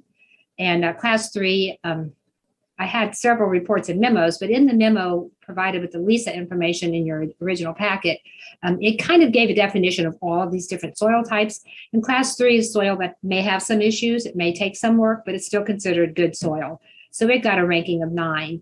And then as the soil classes go down, the value assigned to them also goes down. Vegetative production, we're looking at both NCCPI or National Commodity Crop Production Index and the Rangeland Production Index. We look at them both, but we only use whichever one is highest. Some property is more suited for rangeland than for crops, and so we want to take whichever one is highest. The NCCPI rating goes from 0 up to 1, and in the middle here is that data that shows how the Ag 1 district is broken up.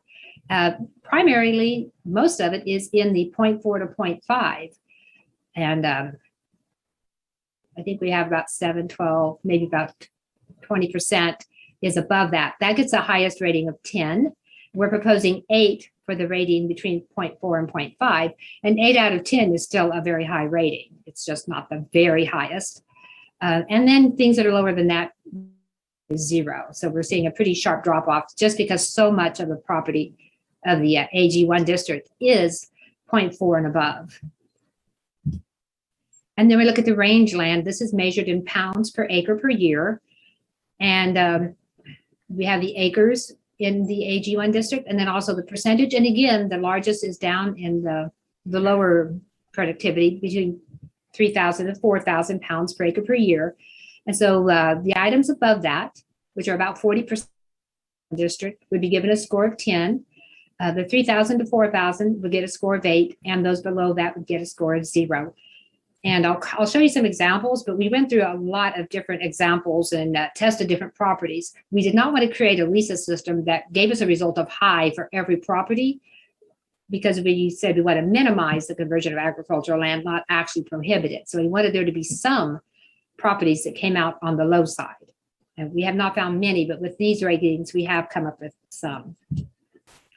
This is a map that our GIS analysts had provided showing the NCCPI ratings in the Ag 1 district. So the green is the highest. You can see that's very high up in the northeast section. The yellow colors are that middle color where I said that is the highest ranking. A tan, you can see some tan areas, those are lower. And then as you get darker and you go to red, those are the very lowest, which we have very little of that. So with the location, the reason we're looking at location is we would want to value agriculture more on land that is not likely to be annexed very quickly. So in tier 2, although we may not see any rezoning requests, we put that as a 0 because that is expected to annex very soon. So the tier 3, we divided that into 2 sections. And as I look through our materials, there's several of us that are working on these parameters together. And it looks like we had some disagreement. I think I had mentioned 0.5 mile, but I noticed in some of our examples, we used 1 mile. Those are 2 numbers we've been tossing back and forth. So we'll have to decide on which one of those. And Commissioner Shanklin had asked if we could have a map showing these areas, like how much area would be in this tier, what we're calling A and B of tier 3. And I tried to make a simple map today and just kind of outline those areas. Our GIS planners weren't available to provide a GIS map, but that map was not going to be useful. It was not a good quality map. So I will have a better map with the acreage next time if this comes back to you. And then outside the UGA, it gets a highest score of 10 because of course there's no chance that would annex. So the constraints that we look at are wetland, stream corridors, stands of mature trees or trees, and native prairie voluntarily listed. And so whatever percentage of the property has these, that has a -10 score. And as use, if it's currently used as crop or grassland, it gets a 10 for whatever percentage is being used as crop or grassland. And if something's not being used for agricultural, it gets a 0. And this is the end result of the LESA. We have protection values. The maximum score you can get is 50. So between 40 and 50, that's a very high protection value. High would be between 30 and 40. Medium would be 20 to 30, and low would be less than 20. We need to change that sign around. But that tells us just how suitable is it for agriculture and how strong should we look at protecting it. And we can use this when we advise people that call us and ask us about rezonings. If they score very high or high, we can let them know it's likely they would not be able to get rezoning because their land is so valuable agriculturally, unless there was some compelling reason to rezone. And that could be if there was a non-conforming use or something that they wanted to resolve, but there'd be very few of those. Medium, most of the time, I think that would still be a challenge, but we have to look at the other review criteria. And low, that would be the place we would expect it to be the easiest to rezone, but we'd have to look at the other rezoning criteria as well. So I'm going to stop sharing this screen and I'm going to show some examples. I had some in your packet, but Commissioner Willie provided us with a property and said, asked if we would do an example. I wanted to do, am I sharing this? I'm sorry, I don't see my Skype.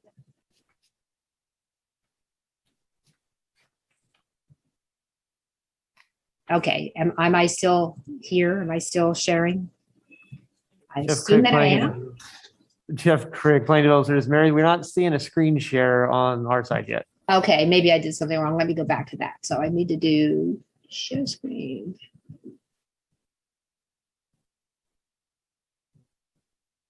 Okay. Yeah, this looks much better. Sorry. So this is the example on a piece of property. Commissioner Willie gave us permission to use this property as an example. And I want to do a live, just go through this live and show you how we do it. But unfortunately, whenever I use the web soil survey and I'm trying to get it to work, it just spends a lot of time loading. So instead I went through and did screenshots, but we have a plan to put this on the Zoning and Codes website. We're going to put the Excel spreadsheet and then a tutorial and the link to the web soil survey.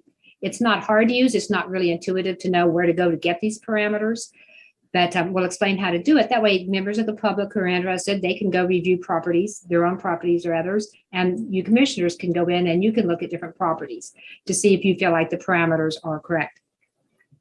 The first step is to do an area of interest. That's probably the trickiest part. If you have a nearby address, you can put that in. It'll get you to the area, and then you outline the borders. Once this is finalized, we'll be able to just import parcels. We won't have to manually find the area of interest. When that's done, then we go over to the suitabilities and limitation ratings. And You go under land classifications. So we're looking at farmland classifications. And then you click on view rating. It takes a moment, but then it'll give you this color-coded map. And it'll give you the figures below.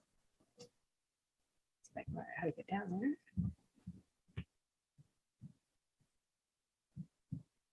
So the color-coded map shows everything in green is prime farmland. The blue is statewide importance, and the red is not prime. And when you look at this, sometimes you don't know which color corresponds, but they have the map unit symbols, and so that's usually how you can find out. This gives you a good visual idea. This property has quite a bit of prime farmland, and then most of the rest of it is statewide importance. As a matter of fact, 77% was prime, almost 20% was statewide, and about 3% was not prime. And so we put that in this section of the spreadsheet, and it came up with a score of 9.4346 out of a maximum of 10.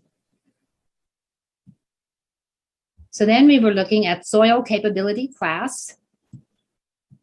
The number 2, class 2 soils is the orange. The yellow is class 3, and then 6 would be the blue. And so in our percentages and total, class 2 was 41%, class 3 is 55%, and class 6 was 3%. And so we put that in. All you do is put the percentage of the site in, and it'll create the score and add it up. That was nearly 9 out of the score of 10. So it's scoring quite high so far. Then we look at the rate vegetation productivity. This is the National Crop Commodity Production Index.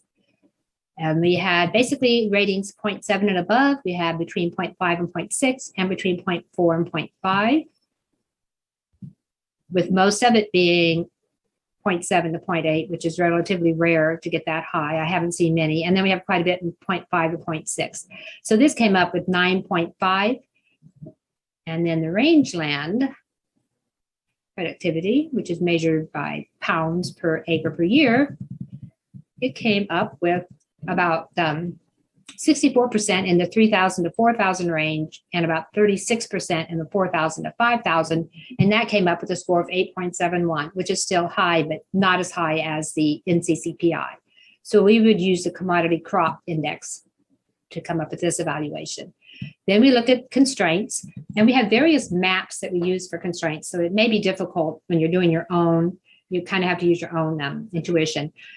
Basically, for wetland, we use the United States Fish and Wildlife Mapper, but then this is also on the county GIS property viewer under external items. So you can find the wetland there. Sometimes it's not accurate. They use farm ponds and show them as wetlands, but it's our best information. So that's what we use for our evaluations. Steep slopes, that's on the planning GIS. We have a layer that shows us slopes that are more than 15%. And stream corridors and trees, that comes off of the environmental baseline map that planning uses. There were no stream corridors, and the environmental baseline map shows the canopy. The pictures were taken, it's with the NAIP system, the National Agricultural Imaging Program.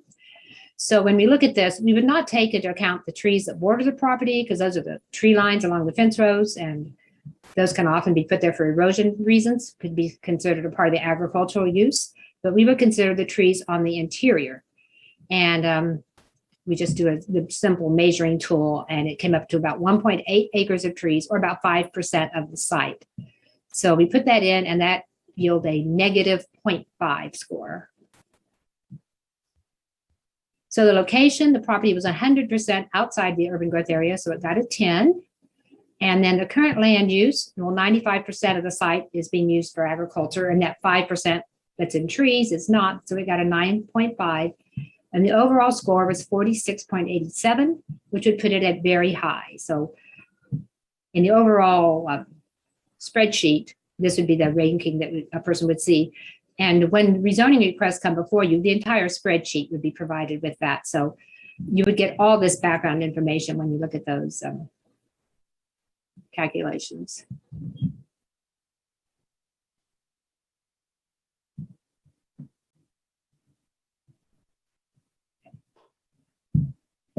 And so I just had some other information, but I think I went through most of it. There was one other thing I did want to bring up. If you're interested, Commissioner Shanklin had asked about the corners, why we had used those 4 corners in the graphics I provided.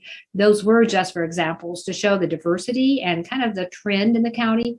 And so the pie charts and the information was on page 1, but the following pages actually showed the maps that showed the makeup in each one of those 4 corners. It's kind of like random sampling. To be able to provide that. We can't do it for the county as a whole. I could talk with our GIS analyst and see if he could do it as a whole, but we would not be able to get the LESA score for every parcel in the county and overlay that. And I think that was one thing that was asked, but that would be very time consuming, and zoning and code staff and I discussed it. I think we would have to have a new staff member or a consultant, but that's not really the goal of this, is to evaluate every parcel. I think the goal is to find out what is the basic agricultural nature of Douglas County, and where would we create the rankings in order to call something very important for agriculture or less important. And I think the LESA system we're developing is doing a really good job. But if you'd like to look at it more, or if you have direction for us that you'd like us to change, we could do that. If you'd like us to look at other options, things to change on that. But in the examples we've been doing, and in your packet, there were examples. We had very high. There was a property that came out low, which is relatively rare, but I think that's good. I think in Douglas County, we wouldn't get a lot of low scores.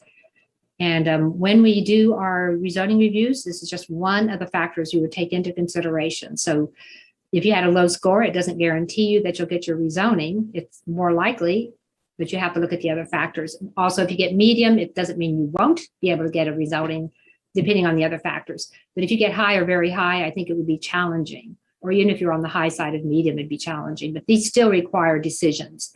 But this is just a tool to help in that decision making. And so the 2 items before you today, one is the recommendation on the text amendment. And you can make that today, and we could just hold the text amendment and not move it forward unless you're ready to vote on the LESA. I just expected that you may have comments, but if you're not ready to move it forward, we could look into it and bring it back to you at a later time. And that's my presentation. Thank you. Thank you, Mary. Luke Sinclair, Chair. There's no applicant on here. So do we have any members of the public that are on the Zoom call, or has anybody joined the City Commission Chambers room? Becky Pepper, Planning Manager. There's no one, no members of the public here in the City Commission room, and I'm not seeing any raised hands on Zoom.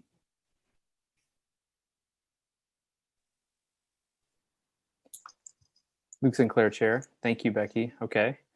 Do we have any commissioners that want to start, that have questions, I guess, on either of the issues, or need a clarification, or want to make any comments? Commissioner Rexroad?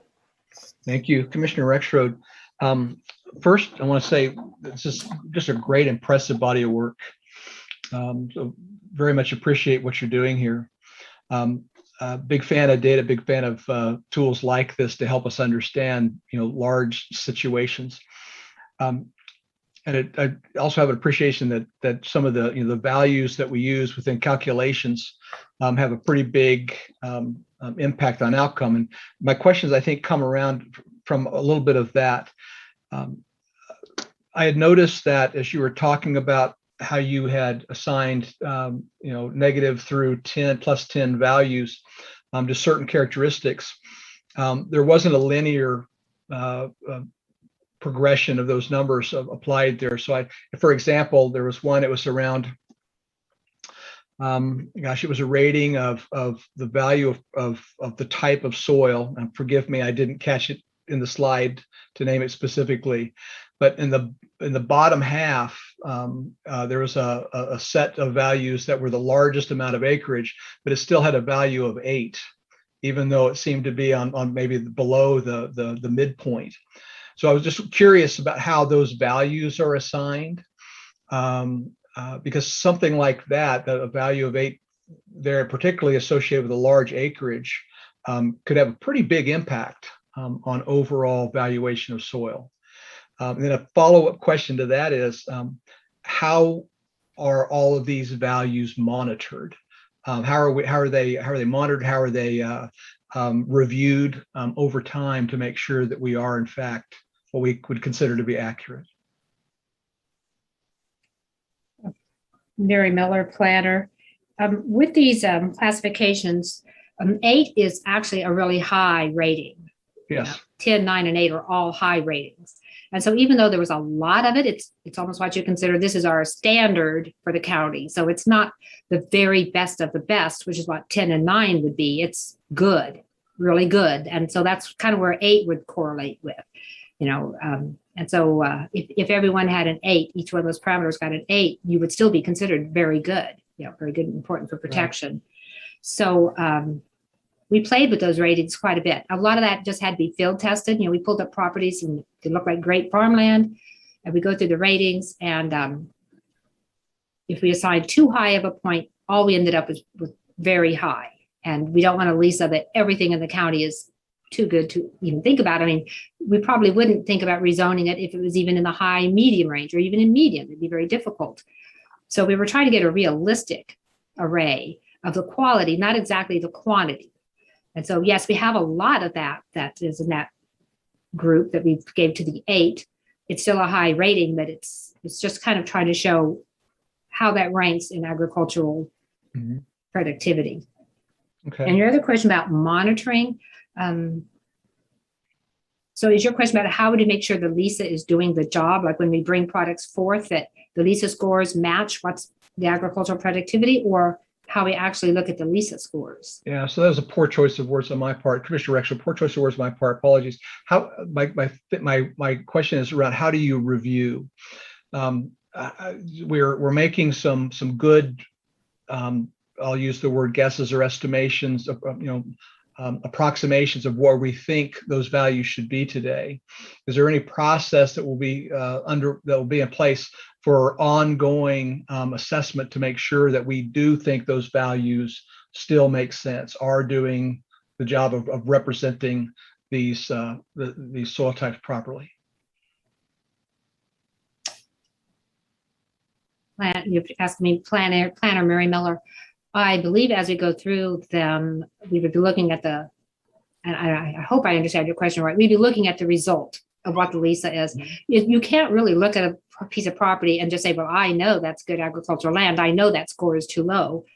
You might be able to get a scientist, and maybe people who want to argue with this might go out and get a soil scientist or someone to come in and say, no, this land is much different.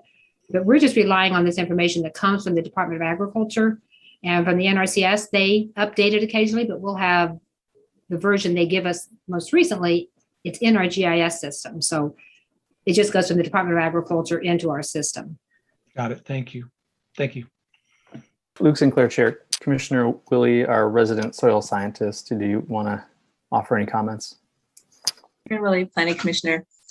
Much to Gary Rexroad's point, Commissioner Rexroad, one of the reasons that I asked, I sent several properties to zoning and codes, and it was somewhat late in the day. But they did pick up one of those for our example that we had today. I gave them properties that I knew well, that I had farmed on or farmed with other people there. And so they had been very kind to offer me time to kind of go in, and I feel like that would serve as a ground truthing for the system, and maybe even bring some of the other farmers who have farmed that property too, to make sure that this intuitively feels like the right tool.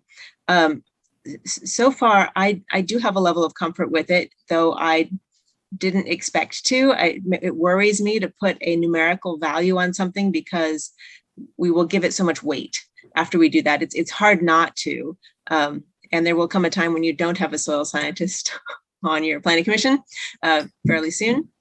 But getting it right, I think, could be a helpful tool for the long run. I think they've done some amazing work here. I would like to do a little bit more ground truthing with it. Luke Sinclair, Chair. Thank you so much, Commissioner Willie. Commissioner Carter. Thanks, David Carter, Commissioner. I am overall, I'm really impressed with this methodology. As someone who has to develop models along different lines, I think the care that you seem to have gone to the thoughtfulness of each stage, how you've gone about aggregating the results, and then bucket them in ways that give you still some flexibility in how you apply that, I think is really good. Of course, anytime you're compiling an aggregate score, the weight of each of your inputs can have kind of an unexpected influence. You think about, like, college rankings, for example. I mean, like, what are the ingredients that go into that? So to Commissioner Rexroad's question about, like, evaluation, I think about telemetry. I think about what's the metadata that you capture about the determinations that are being made along the way, that you can go back and review at some scheduled period in the future and say, hey, are these determinations kind of reaching the conclusions that we thought we were going to be able to make? Would be a really good thing. A couple of questions I have is, from your presentation, it's my impression that, LESA isn't necessarily like a copyrighted thing. It is an approach, it's a methodology that you have some discretion over based on your local conditions. And so I'm also curious about, you talk about some of the process you went through to make sure that things aren't too high or too low. And I think about, like, sensitivity analysis. You're just trying to make sure that you're comfortable with the thresholds that you've reached. And I'm wondering, was that something that you documented and shared as a group? I mean, what was your process for going through that process? What was your process through that kind of evaluation, that self-evaluation? Well, zoning and code staff and I did a lot of examples. We've worked through these for months, and a lot of times we just pick properties. We go and we look for properties that we think are going to score low, and we do them. We go to properties we think are going to score high, and I don't know how many we've done, but we've done quite a bit. And I'm really looking forward to putting it on the zoning and codes website and maybe getting a lot more done. If other people are doing them and we get the results. But that's we do have quite a few examples, and maybe that's what we need to do. But some of the examples, I could put together a list. Some of them had different ratings, and so all we got were high. And we're like, okay, we've got to be realistic. We're supposed to allow some development. So that's why we started playing with the numbers. And we didn't want too many to come out low. And I still don't know. We don't know exactly how we'll fall because we just haven't done a lot of them yet. And that's why when it comes to you, there has to be a certain level of flexibility. I mean, you can't require that it be low in order to approve a rezoning, just because there may only be, until we do them all, we don't know how many actual low scores we'll reach. You may look at the medium and say, well, it's on the lower side of medium. And then are the other criteria met? And, is it suitable to rezone? And so just because it gets a low or medium value for protection, and, I think you're right. I think as we go through more and review them, we could tighten it up a little, and we feel much more confident after we've had a little bit more experience and seen the results. Great. Thank you. If I may, David Carter, Commissioner, one other thing I wanted to call attention to what you mentioned, Mary, and what Commissioner Willie also mentioned, this idea of, ground truthing or validation of your expectations, I think is a super important part of model development. And I think it's great that you have already incorporated that into your process. So I applaud that.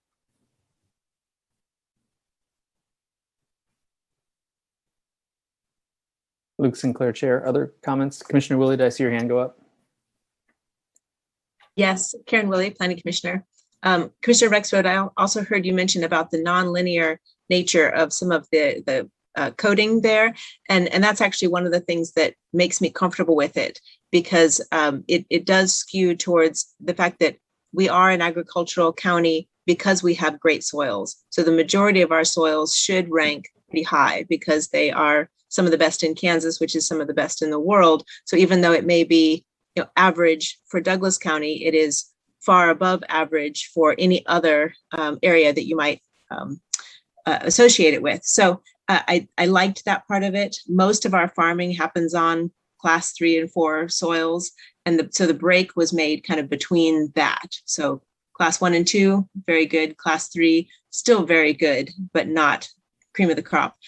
So I liked the way that they managed that, but it's worth still the ground truthing to make sure that it's getting the result we need. Thank you, Commissioner Rexroad. Thank you, Commissioner Willie. that really helps me with the understanding of that nonlinear number. And I think perhaps to Commissioner Carter's point, when I think about a tool like this, nesting rules inside technology is super important to train it. In machine learning or AI, we describe that as training the tool. So this idea of ground truthing, of running different scenarios through it and making sure that the results match what we expect them to be, is going to be super important. So thank you. Luke Sinclair, Chair. Commissioner Carpenter. Jim Carpenter, we've heard the app using this as applied to rezoning. Is this something that would be included in looking at conditional use permits also? The zoning regulations don't require it to be used for conditional use permits. Often a conditional use permit uses a fraction of a property. And so we don't really need to know the overall agricultural score. If a conditional use permit was going to use the entirety of a property or a large portion of it, we could certainly use it. It's not, those are the minimum things we look at. And we have with CUP, we have minimum things to look at. There's nothing stopping us to look at more. So if we had a conditional use permit that came in that was going to use 20 acres, we could, and that was the entire parcel, we could certainly run this to get an idea. Do we want to lose that land? And what is the lifespan of the CUP, and will it go, is it going to impact that? So there'd be all those factors to take into account, but yes, we would certainly want to use that as a review factor. Jim Carpenter. Yeah, I think if we are going to cover the whole parcel with the CUP, I think this is a valuable tool to use in our overall evaluation. And I agree, we probably don't need this if we're just talking about one building put on, behind a house to serve as a, small business or something. But if we're going to change the nature of an entire parcel, I think we really need to use something like this also. Luke Sinclair, Chair, if I can piggyback on that too, is that something, Mary, you indicated that you would consider it if the CUP was going to, encumber an entire parcel. But if would it be within our purview as the Planning Commission, unless it's, listed out as one of the conditions for conditional use permits or one of the review criteria in certain circumstances? Well, the zoning Mary Miller planner, the zoning regulations list the things to look at, and they note specifically that it's a minimum, that you can look at other things. We could add a requirement to the CUPs that says for land intensive CUPs that, something like that, that you would also evaluate that. We could add that language to the conditional use. It's not part of this text amendment, but that could be added. Sinclair, Chair, I'd be curious to know what Tanya Voigt has to say. Hi, Tanya, Zoning Director. Thank you. Do I need to turn my volume on? There you go. There we go. Sorry about that. Tanya Voigt, Zoning Director. I do think that language, it would be really nice for it to be clear in the conditional use permit review criteria that we can utilize the LESA tool if we need to. But I don't think necessarily we should stop just there. I think we should be using this tool when we're looking at development in general, which would include site plans as well. So I think if we're going to talk about conditional use permit, the addition of that, I would also like that to be included in site plan review as well. Luke Sinclair, Chair, thank you for that, Tanya. It seems to make sense to me. I guess the question is it easy enough just to slip similar language in to the review criteria for site plans and CUPs as we're doing, or as is being proposed, assuming we are okay with it, for rezonings? I mean, I know for CUP specifically, there's one of the criteria is suitability of subject property for the uses. It's the same criteria you'd have in a rezoning.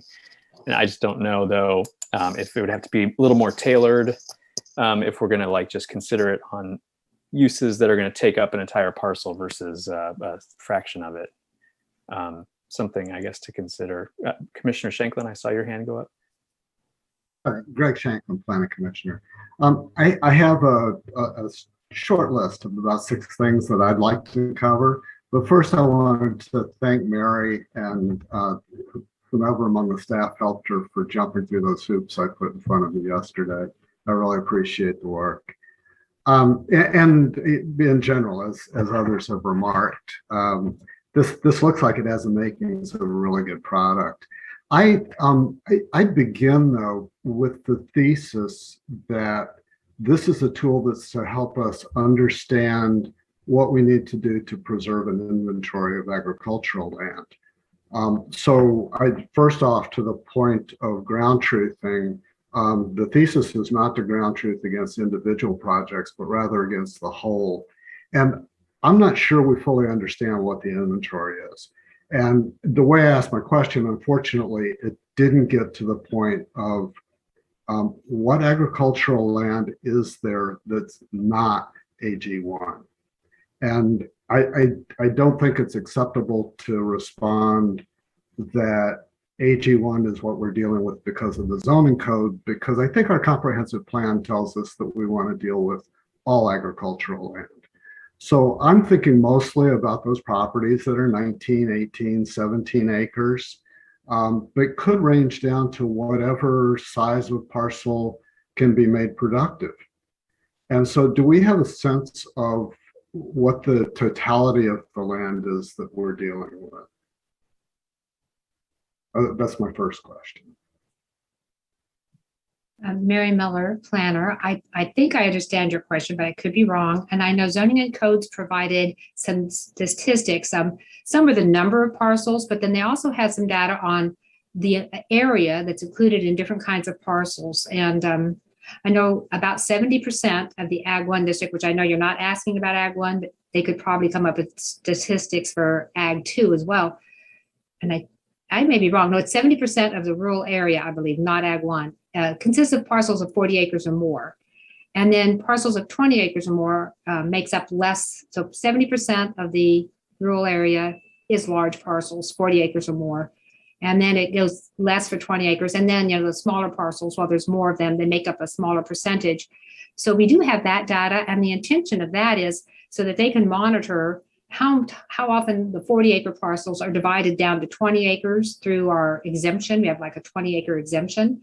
And how much is that being used? Are we losing large farms because of that? That may be a sign that we need to change that. So that's one way to monitor the size of parcels. Okay. Where I'm going with this is if those smaller parcels don't matter, then yeah, it's right not to worry about applying the LESA standard to conversions of their use to non-agricultural. But I think I just wanted to make sure that the county fully understands, in limiting ourselves to the application of this tool to just conversions of AG1 property, whether or not we're missing something. That's where I'm going with this. Planner, Mary Miller. I think I understand now. Thank you. Right. Adding that language to the conditional use permit and the site plans, I don't think we would have it only in the Ag 1 district, perhaps. I mean, in Ag 2, you're transitional agriculture, so that'd be a good place to have it. We wouldn't put it in our other zoning districts, general business and the other districts. But you're right. No, it makes sense to apply it in Ag 2, at least to look at it. So I would then encourage, if there is, I should back off. Ms. Voigt, it looks like you so want to. Tanya Voigt, zoning director. I'm going to share screen just really quick because I think this will hopefully answer your questions. So we created a flow chart kind of based on where we are with acreage in the county. So when you look at total acreage and we compared it, so we compared total acreage and total parcels. So if you're looking at the AG2 district, which would be everything under 20 acres, we have 41,889 acres. In the AG1 district, we've got 200,000 acres. And then that then breaks down to parcels. So we've got a lot of AG2 parcels. We have over 6,000 AG2 parcels, but it doesn't make up, a big proponent of the acreage. And then we've got, almost 3,000 AG1 parcels. So I do think that is relevant information. It's very important information. And that's why I'd like to see on site plans and rezones, maybe not, like Mary said, not commercially zoned property or industrial zone property, but like when a CUP comes forward or a site plan comes forward on an AG2 zoned property, having the ability to look at the agricultural inventory is still very relevant and very important to the county, I would say. Thank you. If I could continue, Luke. With that in mind, understanding the total inventory is one thing. The question really, though, is what do we need to conserve? Are we over conserving or under conserving? And do we have a method of determining what we really need? Because if it were the case that we're concerned that we shouldn't be allowing development on any ag land, then we start to think differently about those medium rankings. I don't think it changes how we feel about the low ones, but certainly if we had a better understanding of the need, it would enable us to respond better when specific cases come before us that produce a medium ranking. But to move on, I think just with my list here,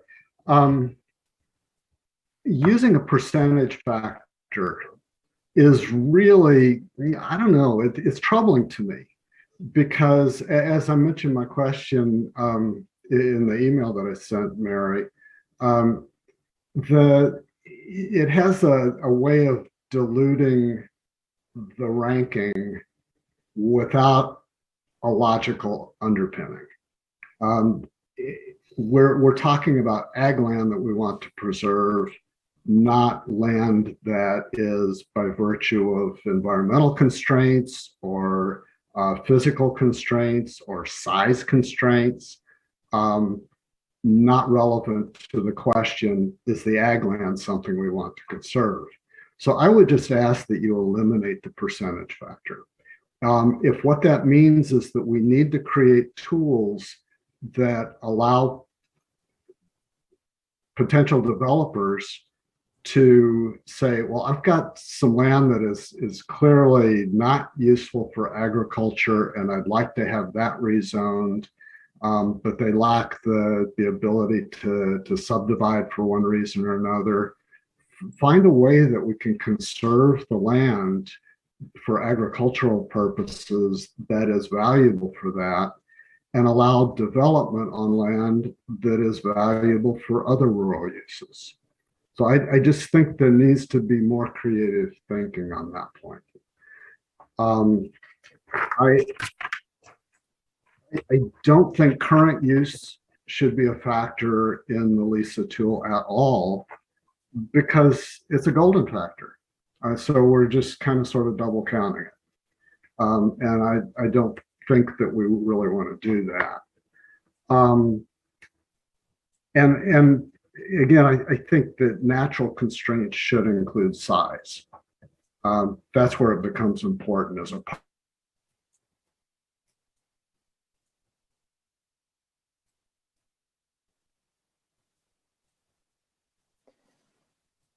Luke Sinclair, Chair, I think. Is it just me or is Commissioner Shanklin frozen?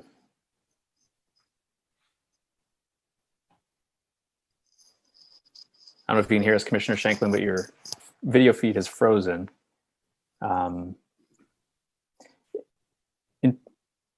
Commissioner Ashworth, go ahead. Just in the meantime, Sharon Ashworth, Planning Commission, just in the meantime, while Commissioner Shanklin is frozen, his point about I didn't quite follow the point about the percentages he was making. Can anybody in planning staff? My apologies.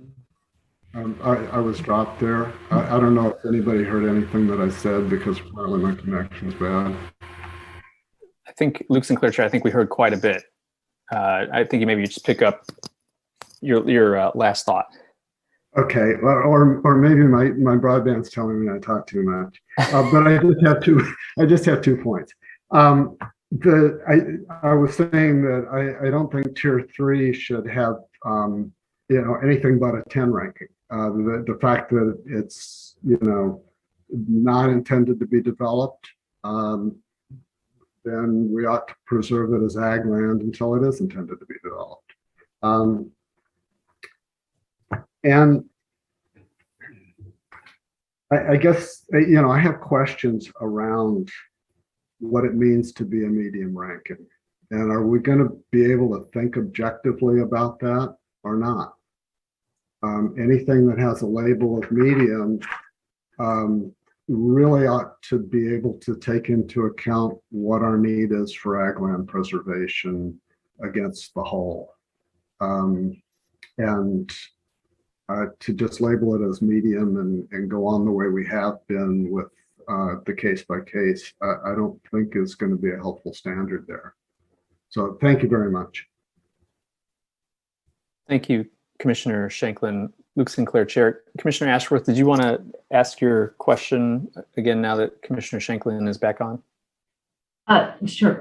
Sharon Ashworth, Planning Commission. It's just that I didn't quite follow point 2 or point 3 about the percentages, dropping the percentages, and I was asking staff to help explain that a bit more about the percentages, if they were able to follow your question, as I was not.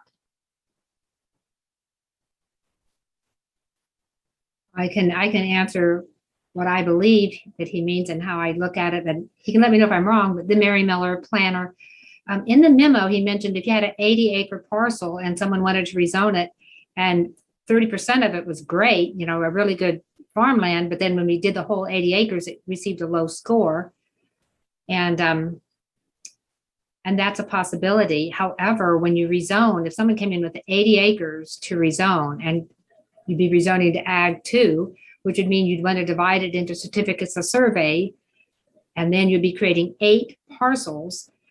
So there's 2 things. One is, I don't know that we would approve it even without using the LESA. That's a lot of rural land. I mean, before that would have gone through administratively through certificates of survey, and we added zoning so we could look at the compatibility with the character of the area, keeping the rural character, the impact on township infrastructure. You're getting too many houses taking access on one road.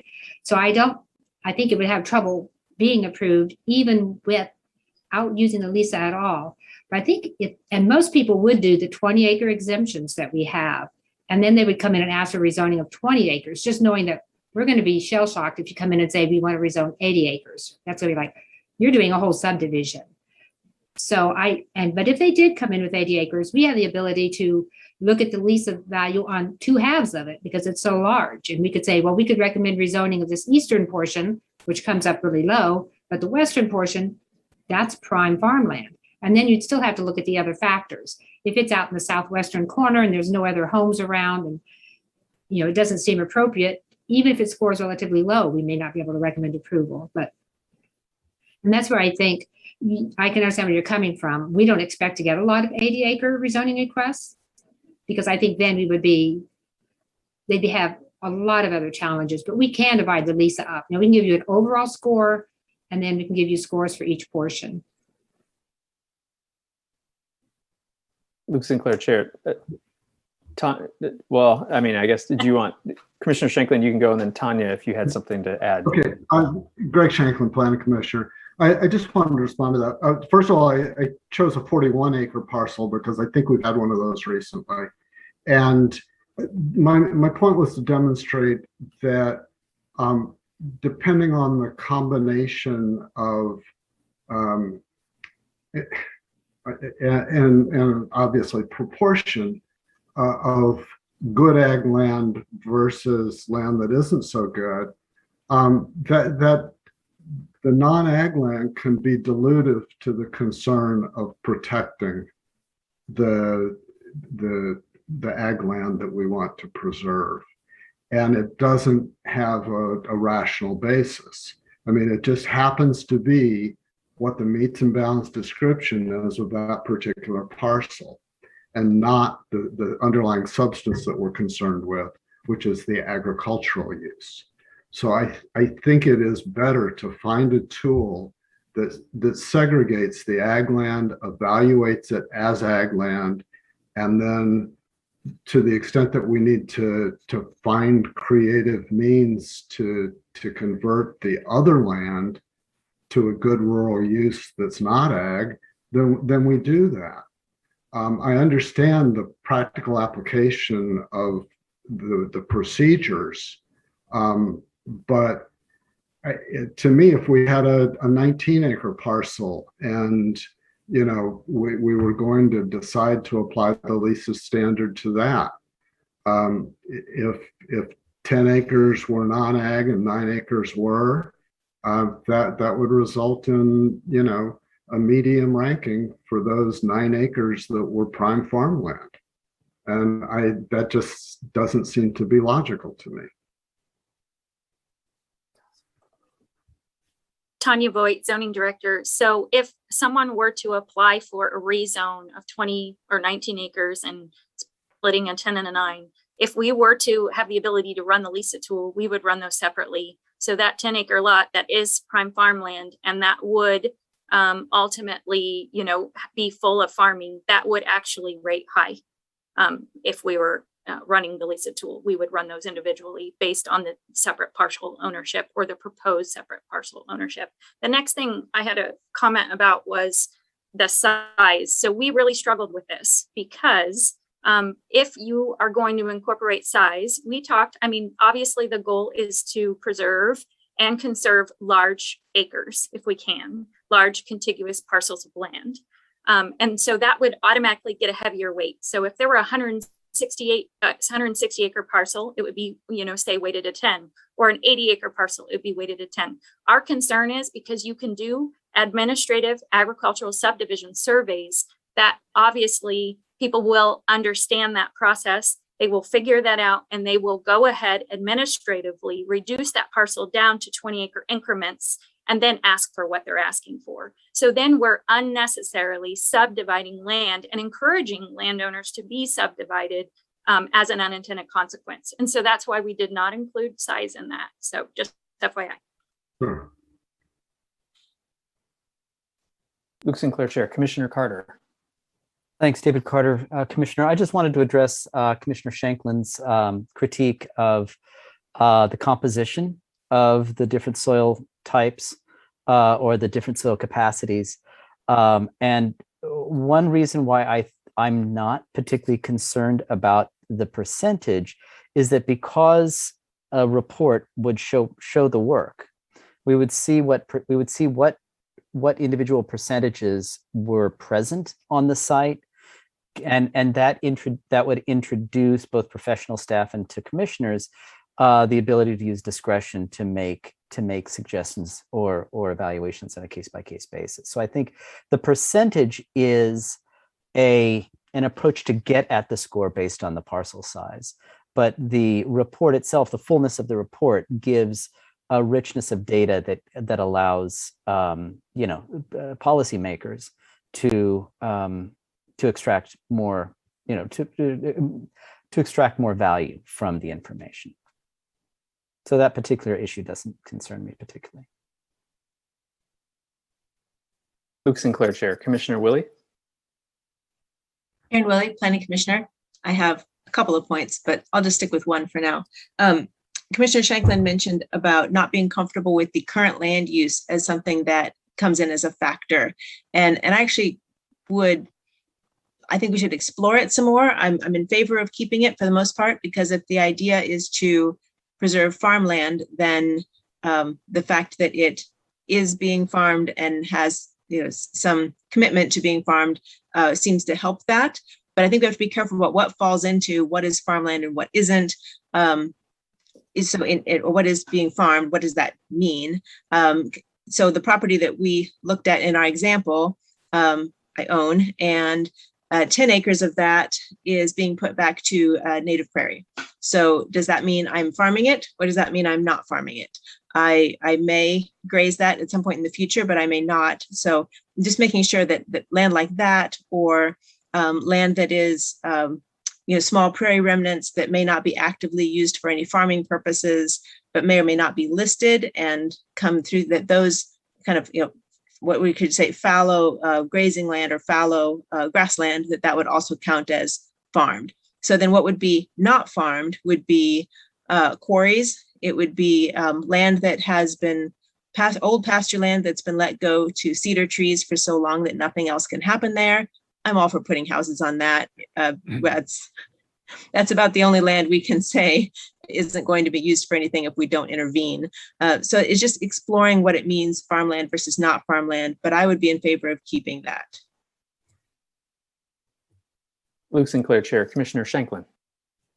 I just want to respond to Greg Shanklin, Planning Commissioner. Just want to respond to Commissioner Willie. I wasn't saying that we shouldn't consider it. I said that it was a golden factor, so it's considered separately.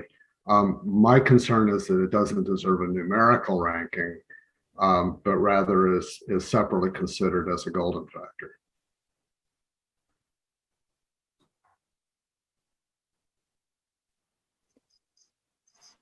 Luke Sinclair, Chair. Thank you. Other comments? Commissioner Willie. So I'll kind of leave that one hanging. We'll talk about that later if we want to. I'll move on to another point. So Javel Taylor, who is one of the zoning specialists, did run another property for me that I got just at the last minute. So it's not in your packet. And it's a property that I used to rent and graze. It's 160 acres of native rangeland. So it's never been broken. It's not been treated necessarily as prairie, but it has a lot of great species in it. So I wanted to see how that would rank. And it did rank as medium. And the reason for it would be two factors. And I'm looking at the report in front of me. One is that some of the soils did not rank. They ranked as class 6, and that would have been because they're shallow. And a lot of our shallow soils are why we have native plants still, because they weren't productive to be tilled when that was the main form of agriculture. So that's just something we'll have to watch for, that something that might rank low might actually have a community value that we would want to know about. And the other factor, which would be worth looking into, is that it ranked fairly low for range production for, and so I don't know, that's probably also because the soils are fairly thin, but that could be a bias in the data towards brome grass, brome hay, European in cool season grasses. So it's worth looking into that data to see if it is biased against native plants, which have no problem growing in those soils and making, very dense stands and lots of range productivity. So that's where the ground truthing comes in, and that's why I would be very glad to sit with the staff and any other planning commissioners who can handle that amount of nerdness and go and do some of this ground truthing on a variety of properties that I know or we know, and see what seems intuitive and make sure that our rankings are proper. I think it's a pretty good tool, but we do have some things to figure out.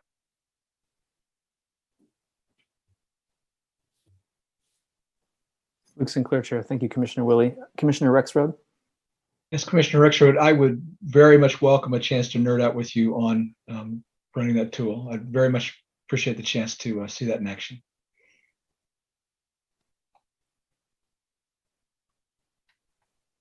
Luke Sinclair, Commissioner Carter. David Carter, Commissioner. I'll just add my voice to that. And at the same time, I would just like to get back to the question, I guess, to Mary and Tanya, in terms of the application of this approach. I mean, what we're being asked to do is just to give a binary judgment, approve, or recommend or not recommend.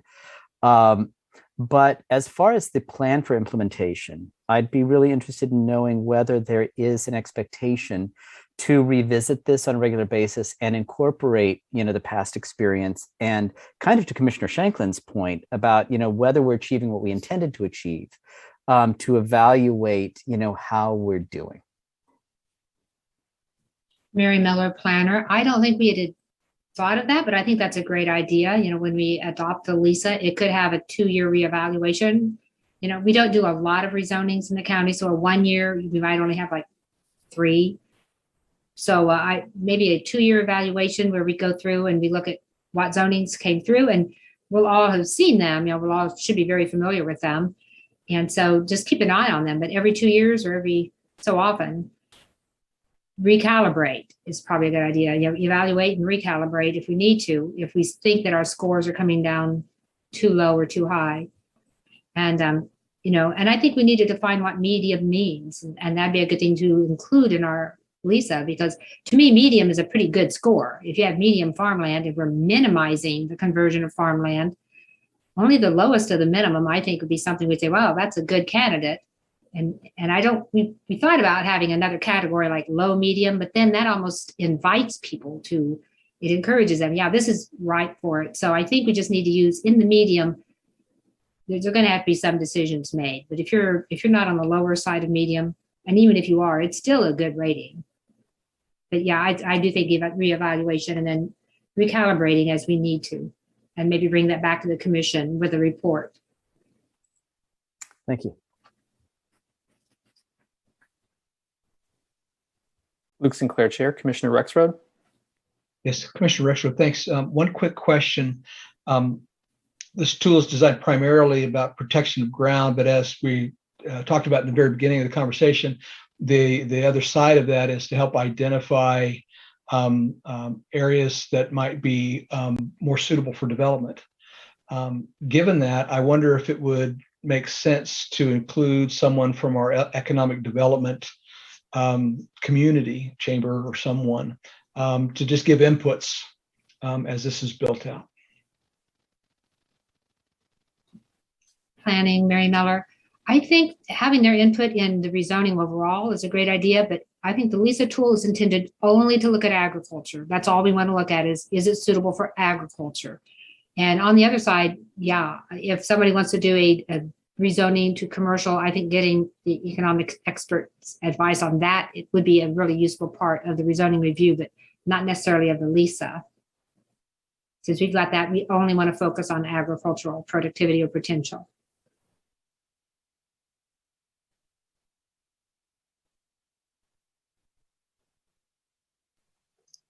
Luke Sinclair, Chair. Other questions or comments? Commissioner Willie. Karen Willie, Planning Commissioner. I have 4 things pretty quickly that I think help us move forward with this. One is if the commission would kind of designate some people to do some ground truthing, just working through with the staff and just spending some time with the tool, and then come back with a recommendation for either leaving it exactly as it is or any minor tweaks with it. And also, I very much think that it should be that we should, when we do adopt it, have it be something that can be reevaluated in 2 years. I think that is a very healthy thing for us to do. I would say that we should always get not just the number in our packet, but the full report. So where those numbers came from. So then that is something that staff can walk us through and something that we can clue into for what other factors maybe should get our attention. And just to recognize that it's a numeric tool, but it's only one tool of many that we employ, and we shouldn't give it, additional weight than our common sense when it comes to it.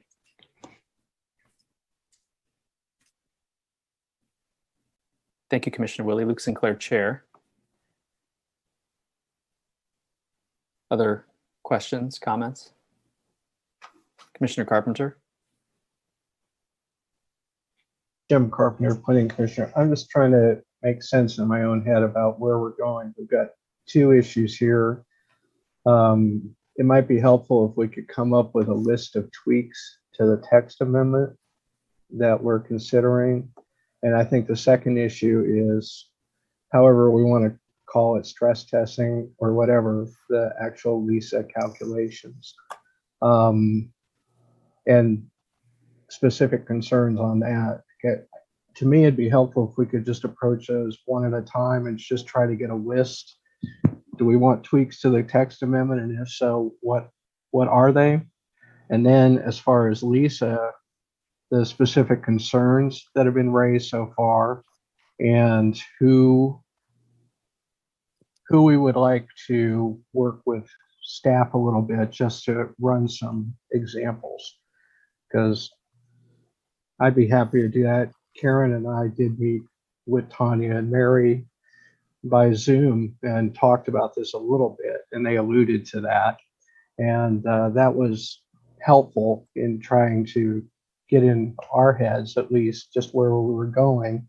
And we asked for some examples, which is how we had examples tonight. So I think there's value in maybe having some of us do some of those informal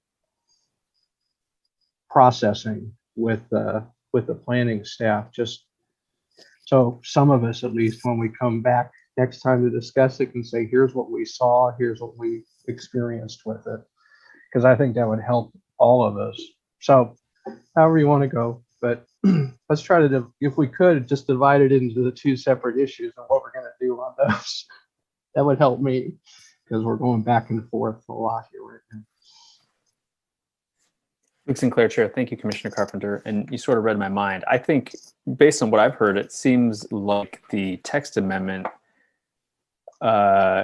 is pretty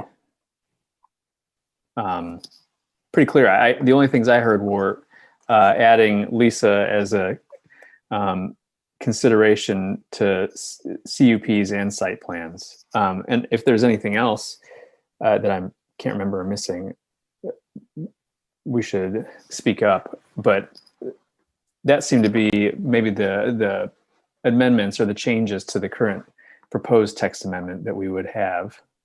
Were there others? Commissioner Carpenter? Jim Carpenter, Planning Commissioner. Chair Sinclair, I'd just add to those two, the site plans and the conditional use permits. Anything else that Tanya and Mary see in their experience where this could have some value in us making a better decision. Not just limited to those two, but to have them come back with, other suggestions on where this would be helpful to us. Luke Sinclair, Chair. I think that's a great point, Commissioner Carpenter.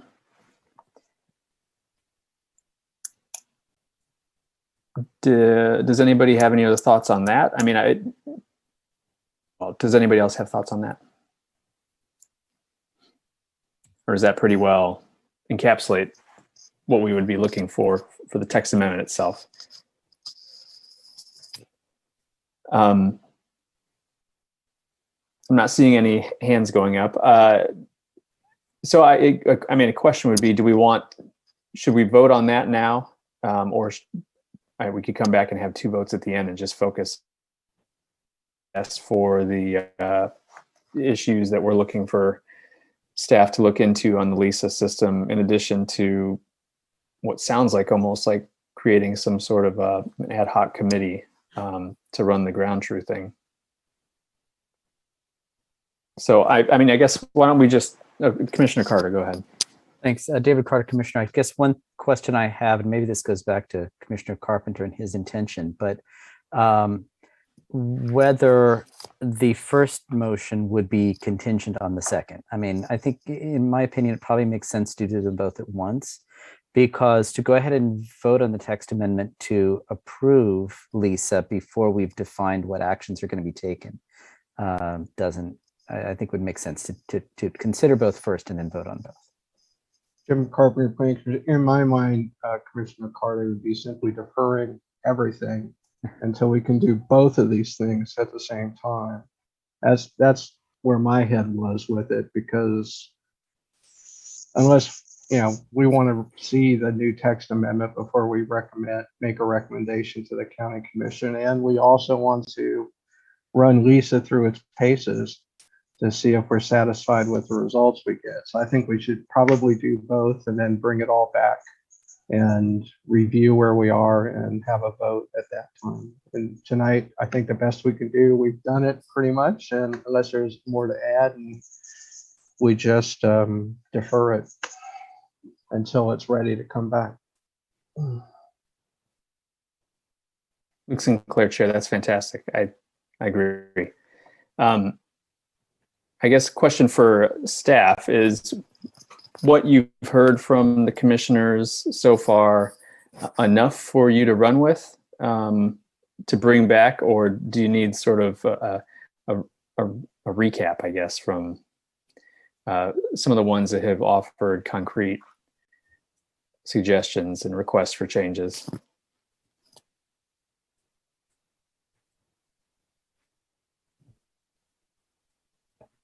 Mary Miller, planner. I feel like I have a good idea, but it might not hurt to get a recap just in case I missed something. I have some notes, but I see that defining farm use and non-farm use better, and that might just be in the wording to make it clear what we're looking at. So, and to include information about recalibrating the system or evaluating it every 2 years.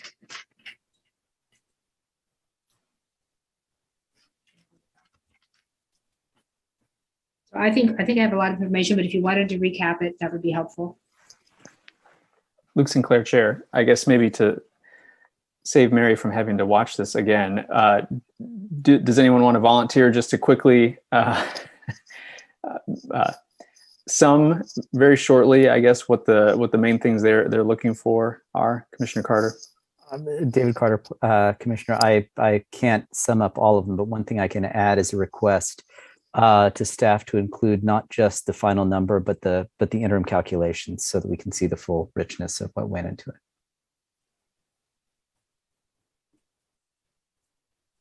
She included everything. Luke Sinclair. Tanya Voigt, zoning Chair. director.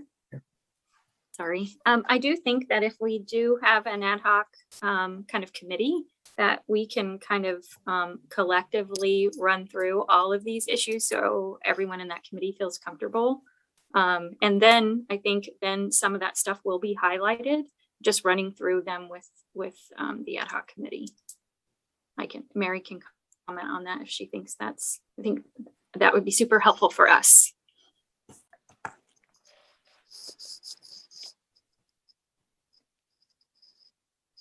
Luke Sinclair, Chair. I guess question for probably for Jeff.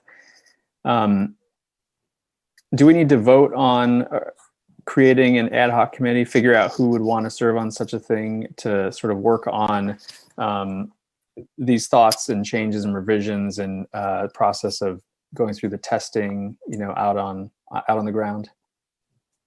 Jeff Crick, Planning and Development Services. According to your bylaws, Article 3, Section 5, the ad hoc committees can be appointed by the chair. And you do have some limitations there. Add no more than 4 planning commissioners could be appointed to the commission. So there is some limitations on that. I think the bylaws also require you to include a purpose, the members, and establish a presiding officer for the ad hoc committee to be formed. But then the ad hoc committee would need to report back to the body as a whole so that all of the planning commissioners would have the same information for consideration. So that would be maybe a little bit of logistics to work out in there, but an ad hoc committee is possible, and there is that standing. You don't know if you necessarily need a vote because it doesn't say, because it says it can be appointed by the chair. But in practice, it may be worthwhile to have a vote just to make sure the commissioners are all comfortable with that, and then also just kind of take, say, volunteers who might want to serve on that committee. So we have an idea is if there is 4, and then if there is more than 4, how do we apportion that to meet the bylaws requirements?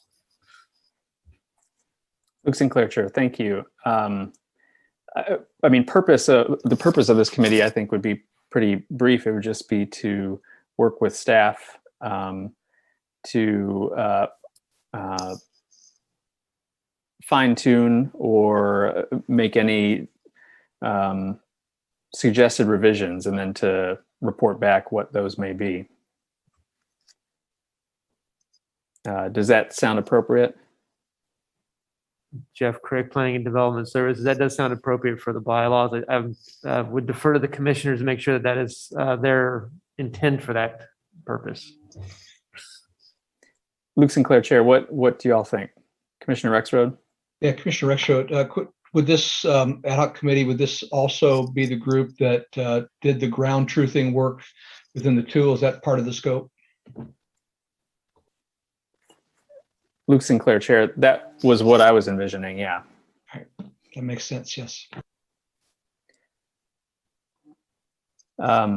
Luke Sinclair, Chair, Commissioner Rexroad, you indicated an interest in being a part of something like that, I think. And Commissioner Rexroad, yes, I'd be glad to serve. And Luke Sinclair, Chair. I can't remember if I'm speaking out of turn. Commissioner Willie, did you, were you also one of those people? Karen Willie, Planning Commissioner. Yes, I would serve. Luke Sinclair, Chair. Thank you. Anybody else? Commissioner Shanklin, your hand is up. I would like to participate as well. Luke Sinclair, Chair. Thank you, Commissioner Shanklin. Commissioner Ashworth, you too? Yes, especially the ground truthing part. I would love to go ground truthing for this. Luke Sinclair, Chair, thank you. Does anybody not want to be on the ad hoc committee? So now, I mean, now we have 4, and Jeff, you said no more than 4. That's what the bylaw say? Correct. Jeff Crick, Planning Development Services. No ad hoc committee shall have more than 4 planning commissioners appointed to it and would require a presiding officer also be appointed. Luke Sinclair, Chair, would any of the 4 of you wish to be the presiding officer of this fine ad hoc committee? This is Commissioner Rexroth. I'd like to nominate Commissioner Willie for that job. Darn, I thought you were Luke Sinclair, volunteering. Not so lucky. Luke Sinclair, Chair. I think that's a fine nomination. I mean, so we have now then the sort of the outlines of an ad hoc committee consisting of presiding officer Willie. We have Commissioner Ashworth, also Commissioner Rexroth and Commissioner Shanklin. You know, I move that we create this ad hoc committee and appoint those 4 planning commissioners to it, and have Commissioner Willie be the presiding member. Is there a second on that motion? Commissioner Carter seconded that by hand motion. Luke Sinclair, Chair. Jeff, is there anything else in your mind that we need to do before taking a vote on that? Jeff Crick, Planning and Development Services. No, I believe we've got good scope for the ad hoc and details to provide back. And this would be just for everybody's knowledge that this would be one of those committee reports that we would hear back at the beginning of the meeting. So we would have that kind of preparation there. So we can definitely get that pulled together and work to get that established. I think we've got enough to move forward.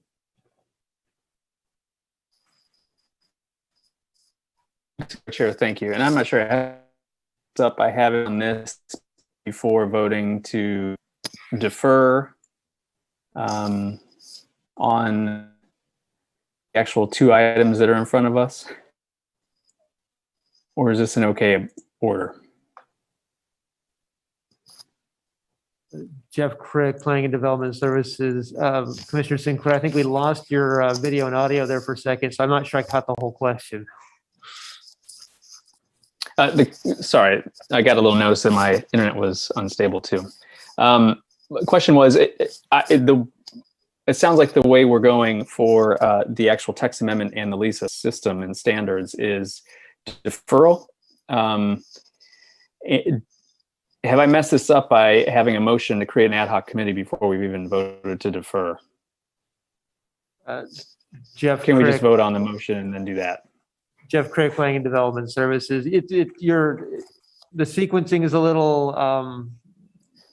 one before the other, but given the discussion point, I think we're okay at the moment. So I think a motion to form the ad hoc and then a motion, if the motion is to defer the consideration, I think we're okay.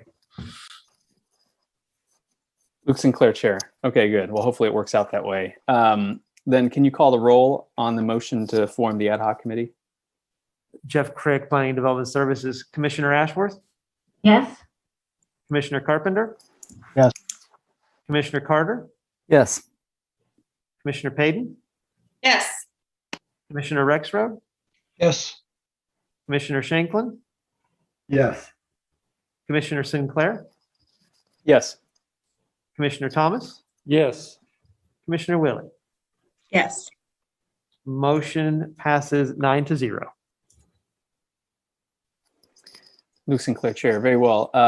With respect to the text amendment and the LESA standards, is there anyone that would like to make a motion on that, on those?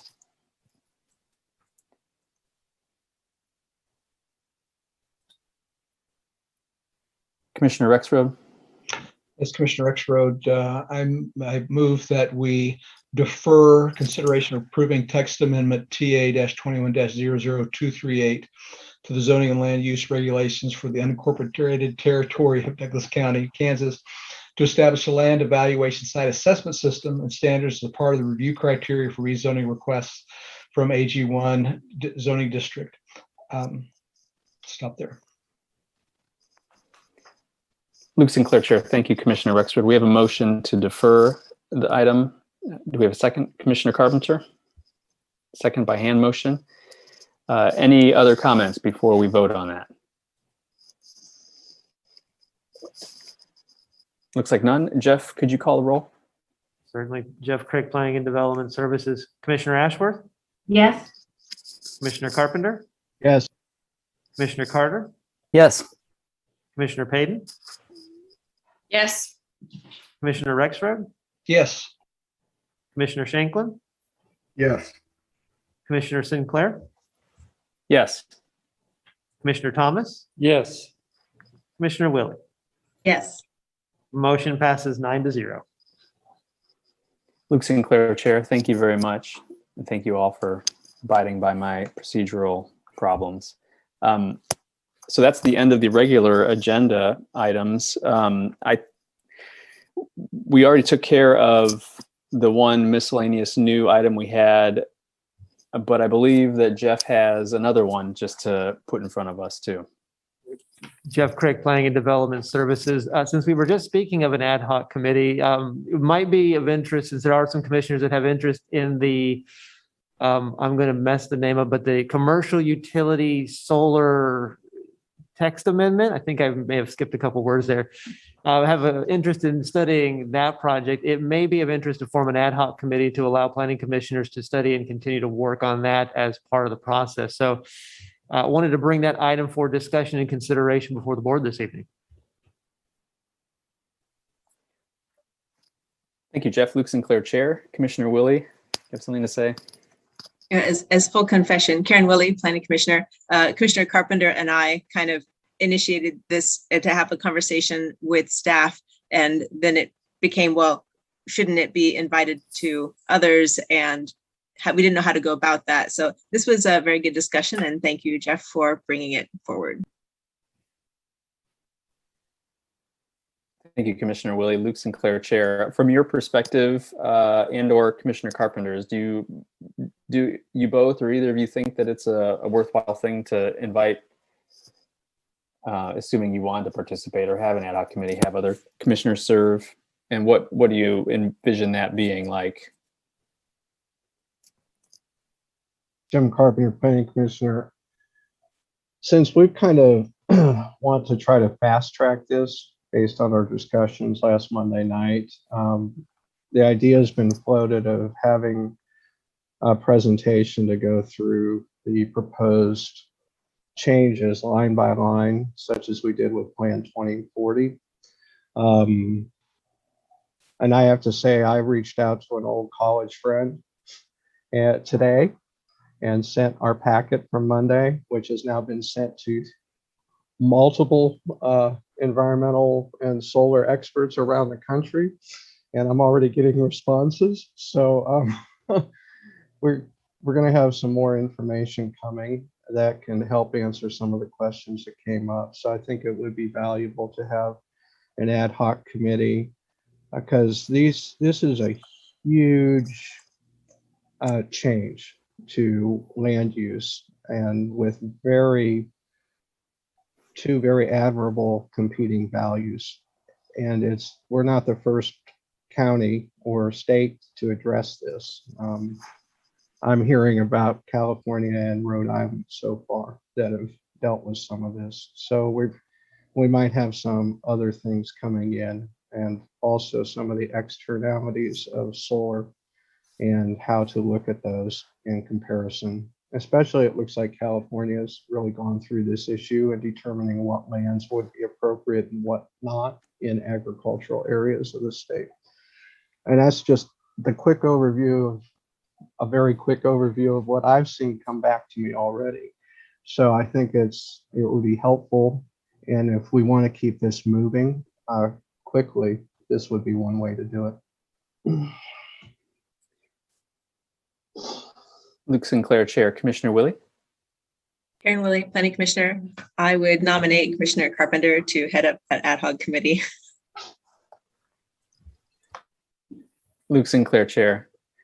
Also, I think a good suggestion. To clarify, I assume the committee then would be working closely and in conjunction with planning and county staff on this.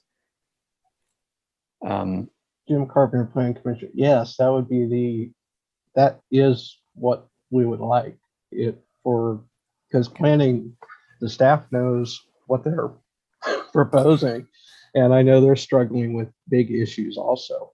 And some of us have some backgrounds in some of this that I think all just bouncing our ideas off of each other might help us come up with some way to move forward where we don't tip the balance one way or other, or put even additional stress on the farmland that we're talking about tonight unnecessarily. So yeah, I think that's the idea, is to work closely and not just for an ad hoc committee to be running wild on our own and second guessing staff, but we'd be working hand in hand. Thank you, Commissioner Carpenter. Luke Sinclair, Chair. Commissioner Willie? Karen Willie, Planning Commissioner. I think specifically we're asking to see if anyone can join us at from 12:30 to 2:30 on Wednesday, September the 1st, because we actually have a standing date on the calendar with staff. Luke Sinclair, Chair. Thank you, Commissioner Willie. Are there any commissioners that would like to participate in this committee? Commissioner Rexroad, I see your hand up. I'd be happy to participate. Thank you, Commissioner Rexroad. Luke Sinclair, Chair. Commissioner Ashworth, were you raising your hand to participate as well? Commissioner Ashworth, I think the four of you would be great. Okay, so then I guess as Chair, I'd like to create an ad hoc committee to work sort of hand in hand with planning and county staff to explore the commercial utility scale solar energy conversion systems regulations that are in works, and look to ways that may or may not need to be improved and revised. And I want to have Commissioner Carpenter serve as the presiding member and have Commissioners Willie, Ashworth, and Rexroad participate as well. My motion is to do that. Is there a second? Commissioner Carter, since you're not participating, I'll take you. Seconded by hand motion. I mean, you are participating. You're just not going to be on this committee. Disinterested party. Any other comments before Jeff calls the roll on that one? I don't see any. Jeff, can you call the roll for that? Jeff Craig, Planning and Development Services. Commissioner Ashworth? Yes. Commissioner Carpenter? Yes. Commissioner Carter? Yes. Commissioner Payton? Yes. Commissioner Rexroad? Yes. Commissioner Shanklin? Yes. Commissioner Sinclair? Yes. Commissioner Thomas? Yes. Commissioner Willie? Yes. Motion passes 9-0. Luke Sinclair, Chair. Thank you so much to all 5 of you, I think, who have agreed to serve on those 2 committees. And it'd probably be a lot of work, but I really appreciate your willingness and interest in doing that. And I look forward, and I think probably the whole commission looks forward to hearing back from you as part of these as they come back to us. Jeff, are there any other items that we need to talk about tonight? Jeff Craig, Planning and Development Services. We have no other miscellaneous new or old business on the staff side of the table. Excellent. Luke Sinclair, Chair, thank you all. I guess when we need a motion to adjourn. Commissioner Ashworth, so moved. Luke Sinclair, Chair, thank you, Commissioner Ashworth. We have a motion to adjourn. We have a second.